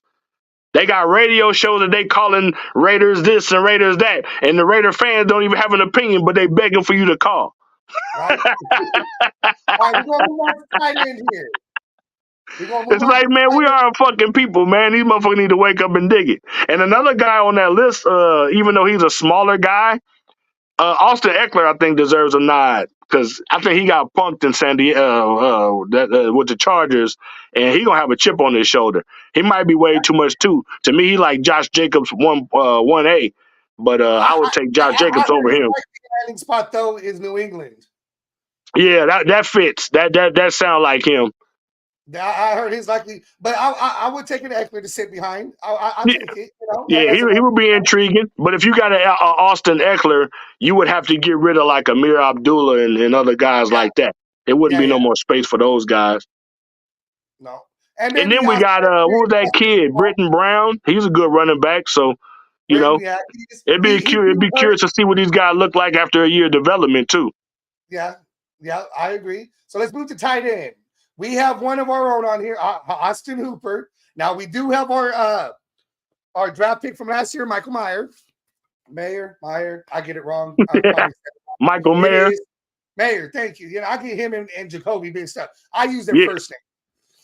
Well, just remember, Jacoby is like the hot dogs. Oscar Mayer. Okay, good to see. I'm going to use that. Okay. That's what I called him on my fantasy football team. I called him hot dog. Hot dog. There you go. So and I called Michael Mayer the mayor. I would honestly like to keep Austin Hooper. He's a good blocking tight end. He can catch the ball when he's being used. But off of this list, and these are just the top free agents on our list and everything. I like Schultz. If that would be an upgrade over Hooper. But I think with Mayer and fucking Hooper, I had a play in my head. It worked out. I had a play in my head. Hey, you doing good, bro. You're doing good. Mayer and Hooper, I thought that was a good and Fotheringham. I think that's a good trio of tight ends, and I'd like to keep Hooper. Out of this list, I think Hooper's the cheaper choice, allows us to keep money for other people, and he fits our scheme. I think he'll fit in the Getsy scheme. What's your opinion? I believe that also because Austin is a crafty guy, smart guy, Stanford guy. You know how they produce them fucking tight ends, and I don't know. He did a lot more for us last year than I expected. He got missed a lot, so I'm really curious to see what he could do if the ball actually got to him.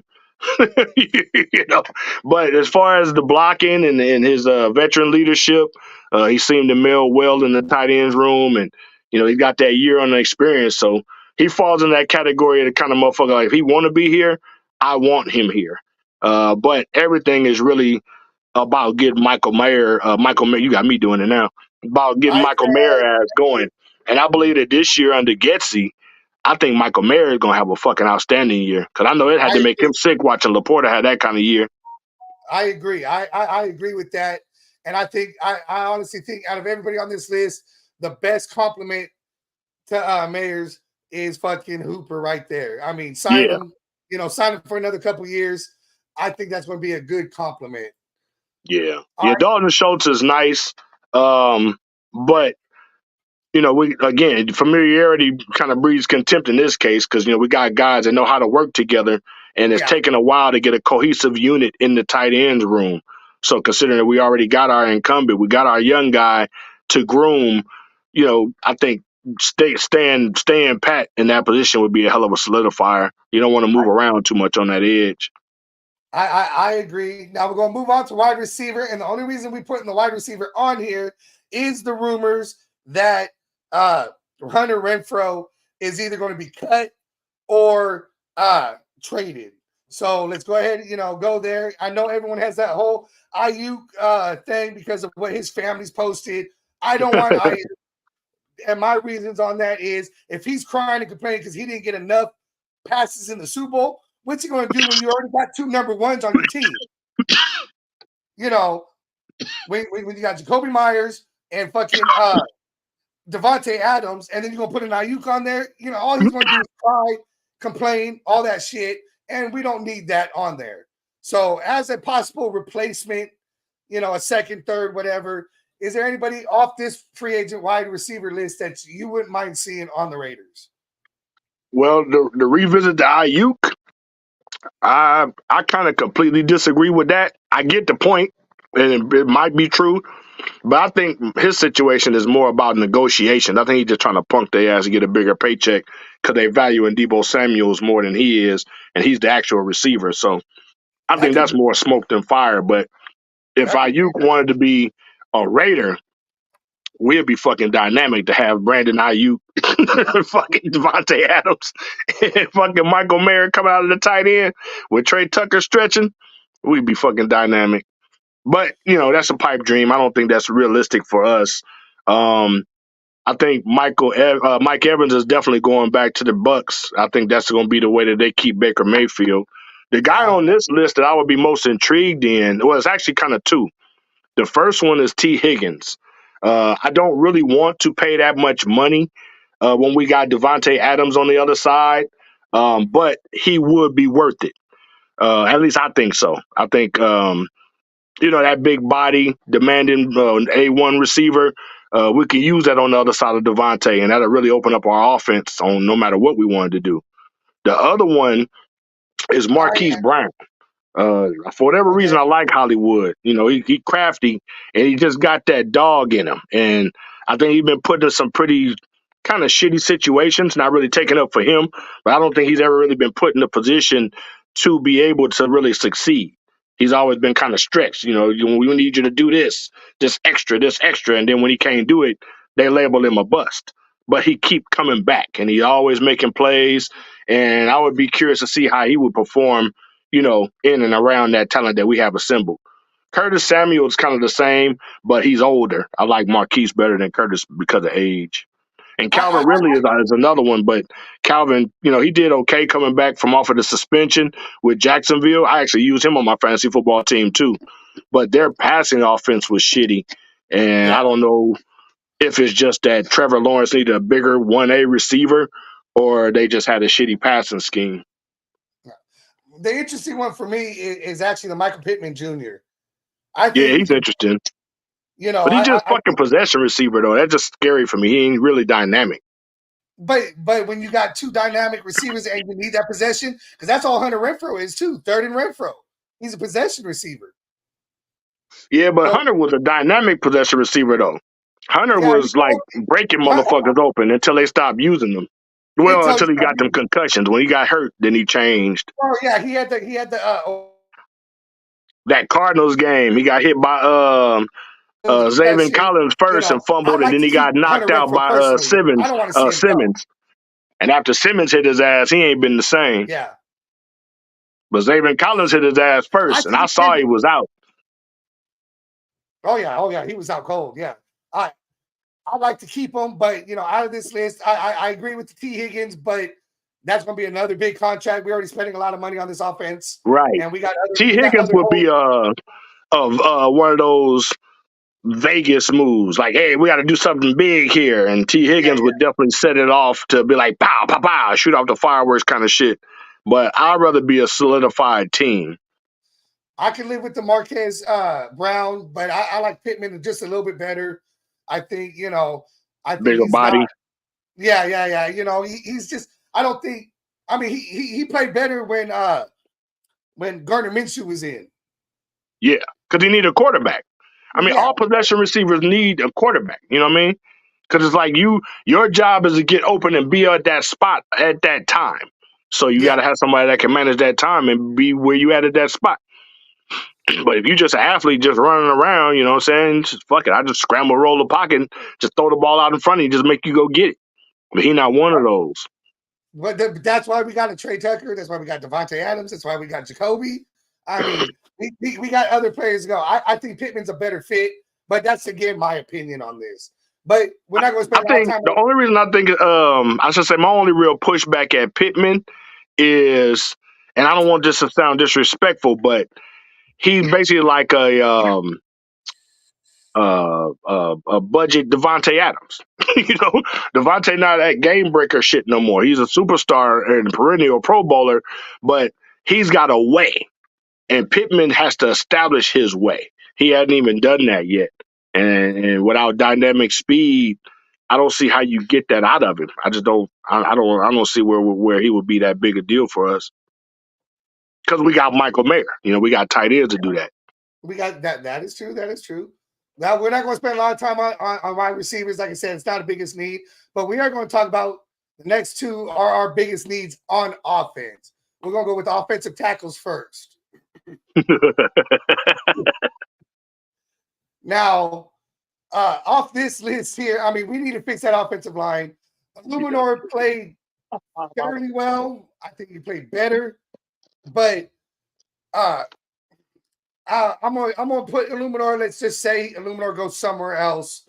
Trent Brown, I don't want. We had him once already. We don't need Mr. Twinkie. Unfortunately, I don't know a lot of these guys here. I think any of the top two here, Robert Hunt or Jonah Williams would be a big upgrade to help us out. I mean, we got Colton Miller on the side, somebody else over here on the other side. Just to help solidify to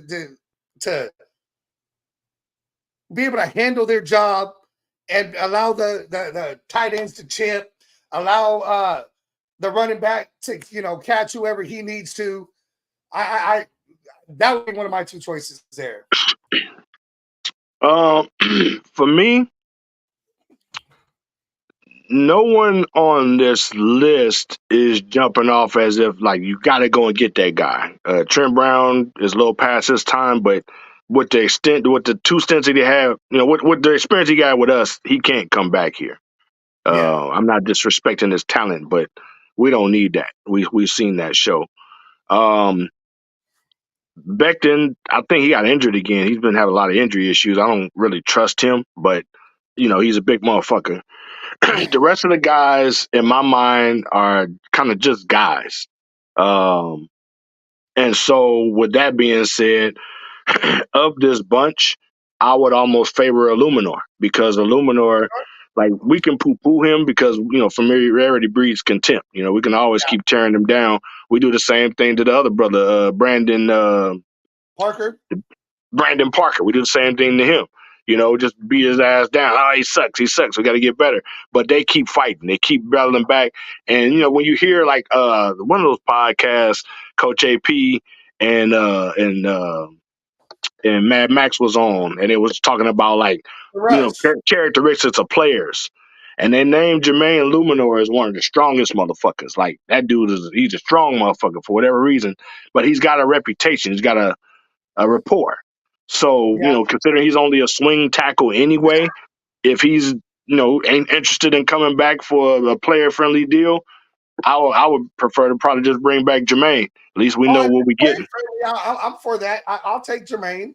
Like I said, You know, he had his ups and downs. He did have his ups and downs. I'll say that. But he never quit on us, and he is a presence in our locker room. He's like part of that family. You know, he walked through the fire with those guys. So I kind of hold a respect for him in this situation because that's like fam. You know, he said if he's not with the Raiders, he wants to go to a team. The only thing he wants to do is beat the Chiefs. He hates the Chiefs as much as we do. I mean, he hates the Chiefs. That means he got to be a Raider. That sounds like some Richard Gere officer and gentleman shit to me. I got nowhere else to go. He stuck with us. But I don't have a problem with that. I mean, the dude is talented. Nobody's perfect. And he's a swing tackle that can take left and right side. So we don't lose anything with him. And he did no, it was but what's his name that we have on the team that fucking god damn it. Who took the place for Colton Miller. He's also another swing. Mumford. Parker. Brandon Parker. Mumford. Oh, yeah. Thayer Mumford. Thayer Mumford, I think, is going to be a dog. And I'm going to go into this real quick. We're not really at this point yet. We're talking free agency. But I want to push this because it's been my point for a few years now. Not too many people tend to understand where I'm coming from or agree, but I'm sticking to my guns. I believe that, especially with talents like Thayer Mumford being discovered and developed over the last couple of years, that we need to be moving Colton Miller to the right side, primarily to save and to prolong his career. He started to get nicked up on that one shoulder. I think, especially with tackles, you get him bumping on the other shoulder. It's like using the other side of the eraser on your pencil, Can he play the right side? I think he can. I actually thought that if he wasn't the best left tackle on the team, he would have ended up at right side. But I think he just came out shining and he ended up beating everybody, and ain't nobody been able to beat him out since. That's kind of my assessment. I don't know. And of course, I'm no professional, but just watching him and his demeanor, if we can get a guy that's more of that nasty mauler type on the left side and free up Colton to play that right side with all the experience that he got, I think that can actually make him a better player. Because they're opposite sides, and people kind of make a big deal out of moving one side to the other. But when you're the athlete in the center of that fire, it's really just a dance to you. Can you dance off one foot or dance off the other? And I believe he's got really good feet. I don't see why he would be hindered taking up the other side. That'd be interesting. So now let's go to the guards and center here. Andre James, I think he's just too small to play center. When he was out and we put oh god damn it, who do we put at center? Parham. I think Parham at center is the answer. Thank you. I think Parham should be at center already. I thought that Andre James should have been moved to right guard, but for whatever reason he got to center and stuck there. So it's kind of hard to argue because he ended up doing better, but I didn't expect it. I thought he was going to do worse. I think that was the old regime there. Right. There you go. So I think the whole line needed to be shuffled. I still think they need to be shuffled because I'm waiting on guys like Dalton Wagner. I remember we drafted Dalton Wagner out of fucking Arkansas, and I think he was on practice squad majority of last year. But really got tall ass guy, kind of remind me of like what Robert Gallery used to look like with the long ass hair and shit. 6'8" motherfucker. But I think you can kick his ass in the guard. I don't know if he's actually going to be a tackle, even though he may be. I think he could probably play right tackle. But with Colton Miller, I think you could play Colton Miller and put, I don't know. It'd be interesting to see how they shuffle it. But I too believe that the line need to be shuffled, and I think we can do better than Andre James. But Andre James did a damn excellent job down the stretch of the season. That shouldn't be overlooked. No, it shouldn't be overlooked. The whole offensive line did better toward towards the end of the season. I'm not. So that could be. I think that's kind of like in the Josh Jacobs category. I was making that point about everything changed with getting them other people out of there, and I think a lot of the talent on the team was compromised because people, as fans, in these narratives that's being portrayed in the media, they're only looking at the players like commodities. Oh, you just a player. You just do what the fuck you told. Like they slaves. Like they pieces on some checkboard. but there was a real human element going on in that team, undermining the humanity. And I think that took a lot of real human beings away from just being talented individuals on the Raiders. I can see that. I could see that. I mean, people So he forget could very that. well be one of those. I mean, 'cause we don't really know who all that affected, but we know it affected quite a bit. And it went all the way up to Devontae, and Devontae is an ultimate professional. Oh, and we know once AP took over, the whole team kind of Yep, took on the second gear and everything. So I mean, yep. this And they all even downplayed that. I don't like it, but I'm gonna speak to that shit. For everybody that want to keep throwing, oh yeah, they got to smoke their cigars, and man, that's that old plantation manager bullshit. That's that mentality of these people that can't do it, that want to believe that they own you. It's the slave master fucking mentality, and that shit got to get abolished. These motherfuckers are human beings, and they found a comfort zone with somebody that was willing to treat them like a human being, and we end up with our fucking football team back. You got these people in the fucking media that's not even Raider fans that's painting this shit into some shit to try to demean these guys and make them like they're low class slaves. I don't like that. I'm proud of Max Crosby for standing the fuck up on his manhood and speaking up for the fucking team, being a man to speak on something. I don't blame Max Crosby for what he said. Fuck no. I I know think he some had to. But then you got people, oh man, nobody's bigger than the Shield and all that. Man, shut the fuck up. well, I There's mean, Raider fans that's taking all this shit from people that's not even fucking Raider fans. They willing to take their little I freebies because they could buy themselves into a fucking party to get some notoriety. They bringing our team back. I'll agree to the point nobody's bigger than the Shield, but Max Crosby didn't think he was bigger than the Shield. Max Right. He Crosby, didn't do nothing bad. That's what no, I'm Max saying. These Crosby, people are trying to diminish every time a person and a grown man stand up and speak for something, he got to be demoralized to you just some subservient ass fucking peon. That's not Max true. Crosby has that C on his chest. He's a captain. He did what a captain does. He stepped up and Exactly. spoke for the whole team. That's what it And he made the whole team better in what he did. And if everybody ain't standing on that shit, man. had to turn around and put the threat, and he never threatened to ask for a trade. All he said Right. was all options were on the table. I need to reconsider everything. That's a quite fair and true statement. And there's nothing wrong with that because he's looking at it as a business, and for his business, he has to do what's right for him. And another thing I don't like, it may be nitpicky, but I really don't like it. This motherfucker that tried to push that Josh McDaniels some bitch in on the relevancy of all these, like the reputation rings and all the rest of that bullshit. He's absolute horrible fucking coach. And we tolerated that shit for as long as motherfuckers possibly could. The owner made a big man move and decision to make a decision. I don't know if I'd have ever been able to make $50 million. Shit. And then he stood by his fucking guns. And then you got people that get on the fucking open air and say shit like, oh, well, the pressure's really on Antonio Pierce now. Now he really has to. Ain't no fucking extra pressure on nobody. This man got just as much opportunity as everybody else. His shit start from zero, just like everybody fucking else. And it just go to prove that all them bullshit ass lies that was being sold were just propaganda to distract fucking Raider Nation away from being the hardcore fan base that we really are. Well, as Pierce said, his resume is on the field. See? Leave all the shit. It's all out there. All these motherfuckers that can't even do it need to shut the fuck up. People talk about, oh, Antonio Pierce, he's nothing but a raw guy. Well, guess what? Yeah, what kind of shit is that? Just demoralizing the man and shit. How come he can't get a chance to be the best fucking coach he can? Give him a couple of years to see what his fucking records say. Right now, he doing fine. Oh, this guy, he's a rah-rah guy. He's this, he's got. I can't believe this guy got a job and this guy doesn't have a job. Man, fuck that. It's God's time and it's his opportunity. I protect that dude like all else.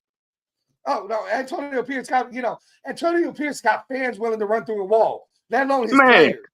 I tried my best to get my ass to Vegas. I tried to come to Vegas for that New York sequence with the Giants and the Jets back to back because I wanted to go out there and go do the Raider Oath. But I didn't get the support that I thought I'd get to try to help me get out there. So it's all good. I'm going to make this shit happen myself. And as soon as I'm up there with Coach doing the Raider Oath on his behalf, I'm going to keep it in mind. I got there on my own. Do we still got it up here? We've been pushing for it too. Man, I appreciate you, brother. See what I'm saying? And that's a trip because there was so many people all in the internet retweeting, calling me on my phone and shit. It is what it is. And I ain't going to never forget, though. Hey, we've been pushing for it too. Trust me, we've been pushing for it. I appreciate you, man. That's love. That's love. I do it for the people. It's for us, by us. It's going to be that way. That's the way it was built. Like and I all these said, motherfuckers that think they can come in and throw some money around and own you and shit. This ain't no fucking plantation, man. We ain't slaves. look, I don't even go to games. I went to the Kansas City game out here. I was there on Christmas Day. I dress up when I can, how I can, everything I do. I mean, I started a Raider club out here. I got Southside Man. Raider Nation Topeka chapter out here, and we're slowly growing. We're getting up, Right. growing. Keep Everything. pushing. I gotta come over there and come fuck with y'all. Come bring some energy, man. We can do some Raider oaths and get some initiations in your town. Hey, I'll come pick your ass up from the airport. You got a place to stay. Don't worry. We'll get you around. Love you it. want to come out here? We can make it happen. We can make Love it. happen. We got to do it. We got to keep that Raider love going, man. If it ain't us, well, who gonna do it? They don't know what the fuck they doing. They trying to propagate the shit. All they got to do is hire me. Hey, I came out there and spent my money. I was coming out that motherfucker. I'm paying them to come do what I do. They can treat me like I'm a fucking peon. That's why me and Savage started this show and everything. Since we wanted to get our word out there. We watched everybody else. We saw everybody else doing it, and we're like, you know what? We want to do it our way. We're gonna do it our way. People, you'll see shows. People don't swear. Fuck that bullshit. I swear. If I don't swear, you're gonna look at me. Are you okay? Are you sick? You got a fever? No. You know what? This is who I am. This is what we are. But see, that's the thing, though. It's a difference between, like, okay, swear words or whatever they want to call them. It's communication. You communicate clearly. You're not using no abusive terms and cutting motherfucker down. You ain't cussing nobody out. There's a difference. This new age, that's what I'm saying, man. It's that cancel culture bullshit that then crept in. You got these corporate motherfuckers thinking that they can appropriate Raider Nation and make it into they want to pull the fucking fangs out the lion and then send them out there and roll around on the fucking chairs. That's not Raider Nation. We got to get about that shit, man. Yep. All right, so let's move on to the defensive side now. I see we got a family repping from Daytona. Raider Nation, baby. I'm a few hours away from Daytona, but you know what? That's the one thing I get tired of saying. I saw a fucking meme out there talking about worldwide and it showed everything. You know what? The first worldwide team was the Raiders. We are truly worldwide. We call ourselves a nation. That same bullshit propaganda got teams like Patriots Nation and Steelers Nations and all this old shit. Nation. I'm telling you, until Raider Nation stand up and become unified and stop just using this shit as a fucking business model.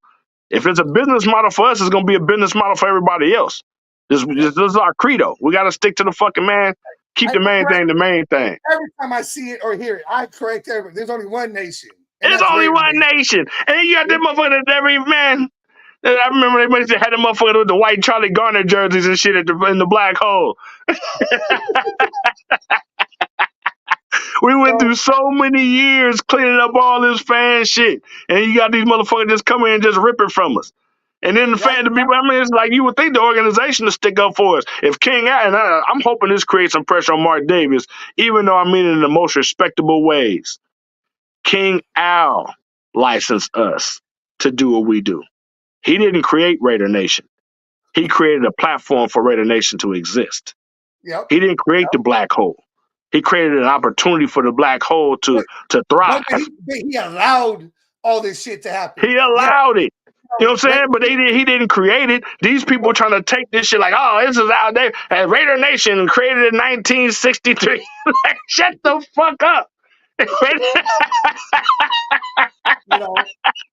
say Al Davis was the first one to say it, but you know what? But people keep telling that shit though. But see, it's people that's in business right now that's accepting that shit and it's killing it for everybody that need opportunities. I feel selfish in saying that, but I feel like I've been begging for opportunities. But it's all good. I create my own. But when I got to speak for myself, they gonna get the true and uncut story. So if you wasn't there to help, you gonna be there listed as the one that hurt. They're gonna learn. They're gonna learn. They gonna learn. It is what it is. Cause I ain't did nothing wrong. Like fuck it, all I can do is tell the truth. But they gonna hear the truth. Oh, they're gonna hear it. They might not like it, but they're gonna hear it. They gonna know me though. Like I said, I'm on Coach AP roll already. He brought it back. I'm not here to be fucking liked. I'm gonna be respected. I heard Savage was talking to me on the phone one day, and he was talking about he got into an argument saying there's no such thing as the Raider way. You're just trying to rename There's no such thing as the Patriot way. No, there is a Raider way. We did shit. That's what I'm saying. They tried to switch our shit up and start calling it the Patriot way. And then you had fans that started running with that shit and started giving that shit energy. There's no fucking Patriot way. There was only a Raider way. Yeah, and what was the Raider way? We did shit our way. We did shit our way. That's why it was called the Raider way. Leather coats, afros, baby oil, cocaine. Said or thought. How many people drafted Kicker in the first round? We was the first, right? I mean, that was because we need this. This is what we're gonna do. That was the Raider way. You don't like that? Well, fuck it, we'll do it. And we did it. And that's how it is now, man. All you gotta do now is have a whole lot of money, build you your own little platform, pay a whole bunch of people to get to be your followers and shit, make a whole bunch of friendships, and then you keep selling your shit. And they're killing it. The sad part about it, though, and this is my thing, I want to make this as a challenge to anybody that truly love Raider Nation, that truly respect and honor the original black hole.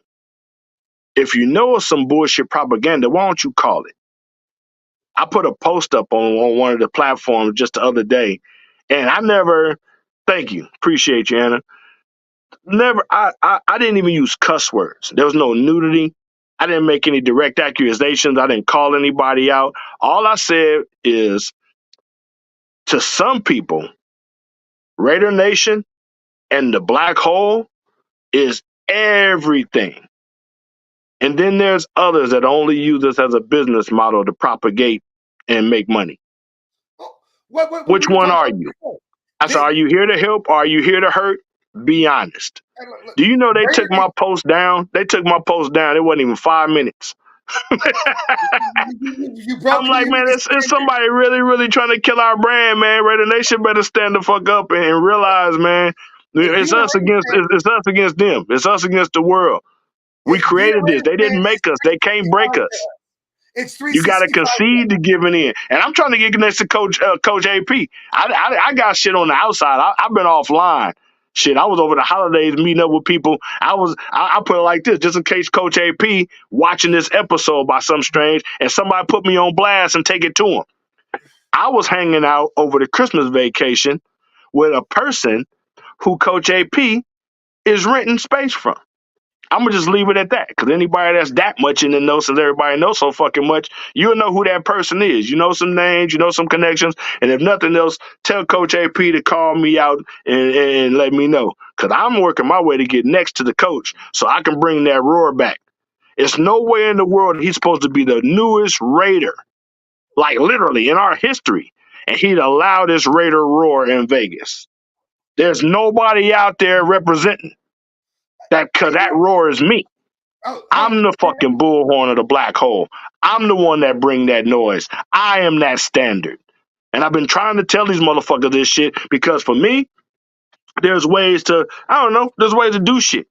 So, whether it's business or not, because I've never been in this about making no money.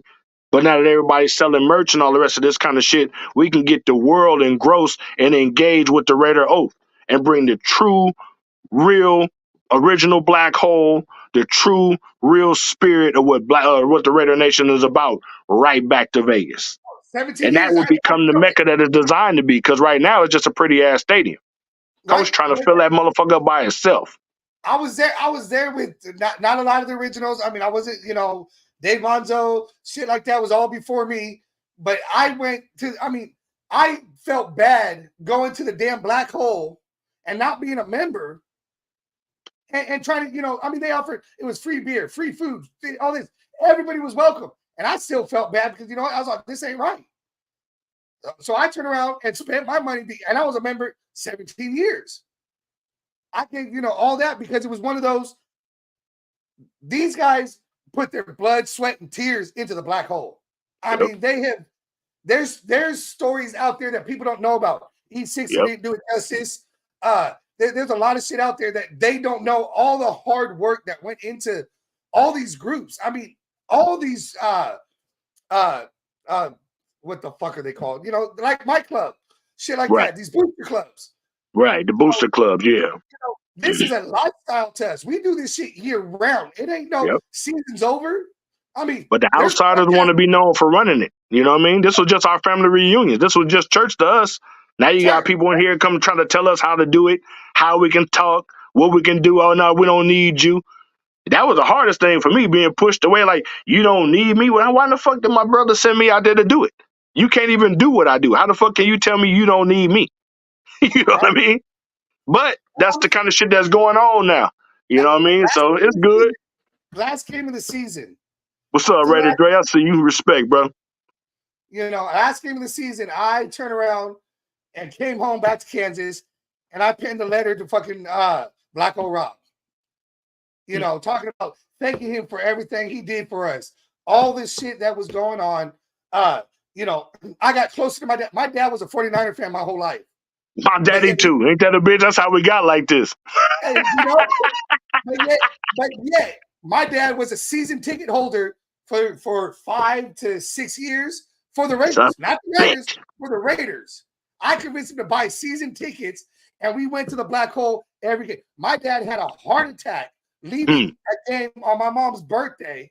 Damn. And only missed 1 week. Only missed 1 week. After he was out the hospital, he was back at the games, sitting there with me and everything. Get that transfusion, you raw Raider, man. That's what happens. I penned a letter to Rob, just thanking him. And I was fucking crying while I was fucking penning this letter because of everything that got 17 years of my life, my church being taken from me. Real talk, man. And it really, as I was writing, it didn't hit me till I was writing the letter. Right. And I'm glad you said that. I'm glad you said that right there, because this is exactly my point. The voices of our fans are being taken from us, and they're being taken by people that aren't us, and they want to be like our therapists. I hear that kind of crazy ass shit. They say that kind of shit openly. I'm going to be your Raider therapist and all this. How the fuck you going to be my therapist? You don't understand shit about me. You're not afflicted with the shit that I'm afflicted with. How many tickets you bought or whatever? What classifies you to make other people subordinate to you? Where the fuck does that come from? There was times we couldn't afford the season tickets, and my wife would not let me give them up.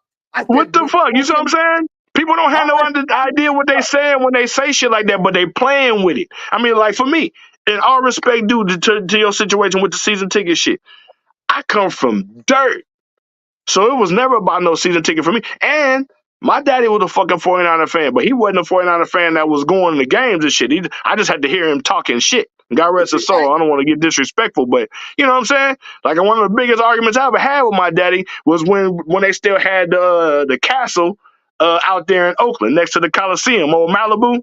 And I used to like to go out there and go drive the cars and shit. And one day, one of them weekends, I'm supposed to be with my daddy. I ain't giving y'all all my business, but I had to take visitation sometimes. And Pops told me he was going to take me to the fucking castle. We go out there, sunny ass day, no clouds in the sky, all that shit. He threatening me, talking about, oh, well, you're going to have a heat stroke. So if you want to drive the cars, you got to put on this hat. Got the nerve to pull some punk ass 49er hat out of his damn trunk.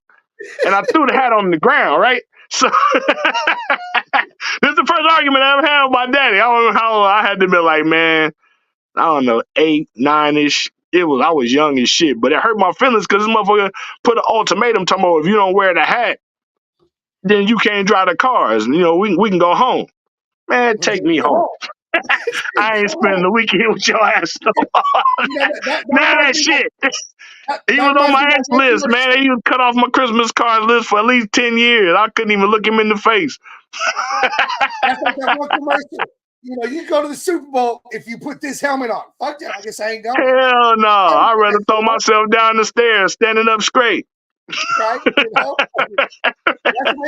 Like I said, they don't understand. When we say we bleed silver and black, we bleed. They don't know the pain, but they want to come in and assimilate that shit. And this is another challenge for me. And now I hope somebody else watching this shit. For everybody out there that want to be the new Raider masters and shit and want to be all these new Raider therapists, how come you can't at least scream fucking Raiders? Can we at least hear Raiders? With the bullshit though. They ain't gonna clap. We're too professional. Oh no, we don't want to make a scene for ourselves. But you propagating what we selling. You propagating us screaming Raiders, but you too proud to say it because it makes you look unprofessional. What kind of fucking bullshit is that? No, I agree. But That's one people of those falling things. for this shit though. Raider Nation of all fucking people. The most outspoken, what the fuck? The model of this fucking thing don't have the balls to stand up and just speak for their fucking self. That don't make no sense to me. I'm not proud of that. I'm pretty disappointed with that. Oh no, I agree. I agree. We're coming up on the end of the show here. I know we didn't get to everything, but I know there was some clips you wanted to show and Right everything. on, Anna. Raiders. But if you're willing, come on to next week's show and we can finish this talk about the free agency and everything with Savage on here with us. Cool. We missed the defensive side. I don't want to go over and everything. So if you Oh, want to that's come all on, good, 'cause I only need one. I'm going to throw one name out there, too. I'm going to throw two. The first name, I gave you a video. We don't have to do it now. I know we're short on time, but I want to plant this I got seed the so people video. can do their research. Which His one? name is Christian Wilkins. And This one this right here. kid, there he is. That's my guy. Christian Wilkins, in my opinion, should have been drafted ahead of Cleveland Farrell. C99 right there, that's Cleveland Farrell. Christian Wilkins is the kid that we were supposed to draft, in my mind's eye. And that's not taking a shot at Clee, but I believe that was the guy that made Clee able to be drafted. And we missed. And now this guy is up for free agency, and Miami got too much money moving around on all that fucking offense. And I think there's an opportunity to go and get this dude and bring him in there and put him in the middle of our line and become fucking dynamic. The second guy is I think his name is Justin Matabuike, the guy out of Baltimore. Look at you on it. Woo-wee. But yeah, Matabuike is a dog too. I like Wilkins a little more than him. I consider Wilkins more athletic and a little bit multi-versatile. But Matabuike and Wilkins is also more interior. He's more like three technique. Matabuike, he can flank all the way out to 5. I know we drafted that kid out of Alabama last year, Byron Young, whatever his name is. I don't know how he's going to do, how his development is going. But if he's not doing so well, I can see Matabuike being picked up in that kind of sense. But we need some serious middle pressure. We need a big dog down there, and we haven't had nobody dynamic in a long time. We have, but we let him out of there. Shit, Danico Autry's still out there balling. We've had guys, but for whatever reason, we don't hold them and develop and value them. So I'm hoping that we make a push to get that interior defensive line taken care of because our linebackers deserve it. Oh, we got a couple more videos if you want to go with them real quick. We got a little bit more time. I got one. He's an offensive guard. What is his name? Kevin Dotson, I think his name is Kevin Dotson. This guy, played for the Steelers. He was drafted by, I think it was Houston. But this dude, I really love him. He got a hell of a base. He's a strong pass protector, primarily right side guard. But he's strong also on the run as well. Pittsburgh, that's what they do. He runs the ball well. I don't think he's ever really truly been appreciated for the talent that he is. And I think he could be a sneaky, really solid pick to add to the interior offensive line. Of course, we got to figure out what we're going to do at center. I like Parham at center. If we can get a guy flanking him like Dotson and solidify that left side, then we can go balls out with our tackles. Because I've said it already. I believe that Colton Miller has the talent and the capacity to be able to move over the right side and maybe prolong his career, take some of that pressure off of him, and get us a bona fide left tackle. I think Thayer Mumford is a hell of a strong talent at left tackle as a candidate. But if we can also pull in some guys to bolster that competition, I think we can actually go dynamic on offensive line and make up for the faux pas of last year because last season was fucking ridiculous. And then I think it was my 4th or 5th episode I did with on the Raider Man from Richmond podcast. I said it looked like the Raiders about to start spelling their defense and start spelling Raiders with a D again. So the worst joke I ever heard in my life was a motherfucker say, I don't spell Raiders with a D. So whenever I say it, I say Raiders. There's always a D in Raiders, motherfucker. Always a D. And always a D. That's what. But yeah, that's just my little short list because I do believe we got to create some dynamic competition at quarterback. I don't think it takes mortgaging the farm to do it, but I'm willing to take a shot at somebody like Jaden Daniels, based off of his talent level and his relationship already garnered with Coach AP. If Coach AP decides that he's willing to, hitch his wagon to that cart, then I'm all with it. But I would be pretty disappointed if Aiden O'Connell beat him out in camp and end up being our starting quarterback and we got rid of all them fucking assets for nothing. Yeah, that's my concern. There is the assets, but we'll see how it goes. We're just fans talking about what we want. It comes out to fucking Coach AP and Tom Telesco and what they're going to fucking do. So we're going to end this show like we always do with the word from Raider Milt, or for some people, Coach Wallace. And we'll see y'all next week. Any last words? We've been battered and bruised, and we moved and come back. But our colors don't change. We're silver and black. You know the rest. We'll see when we're looking at you.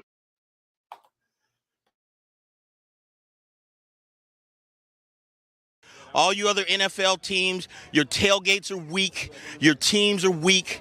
We might be down right now, but it doesn't take away the history. And all you Raiders out there need to know your fucking history of who the fuck you playing for and where the fuck you're playing. Damn it. Oh, and by the way, I won my last cage fight. Again, I'm still undefeated. And you NFL motherfuckers out there that you think you want some, come on and get some anytime.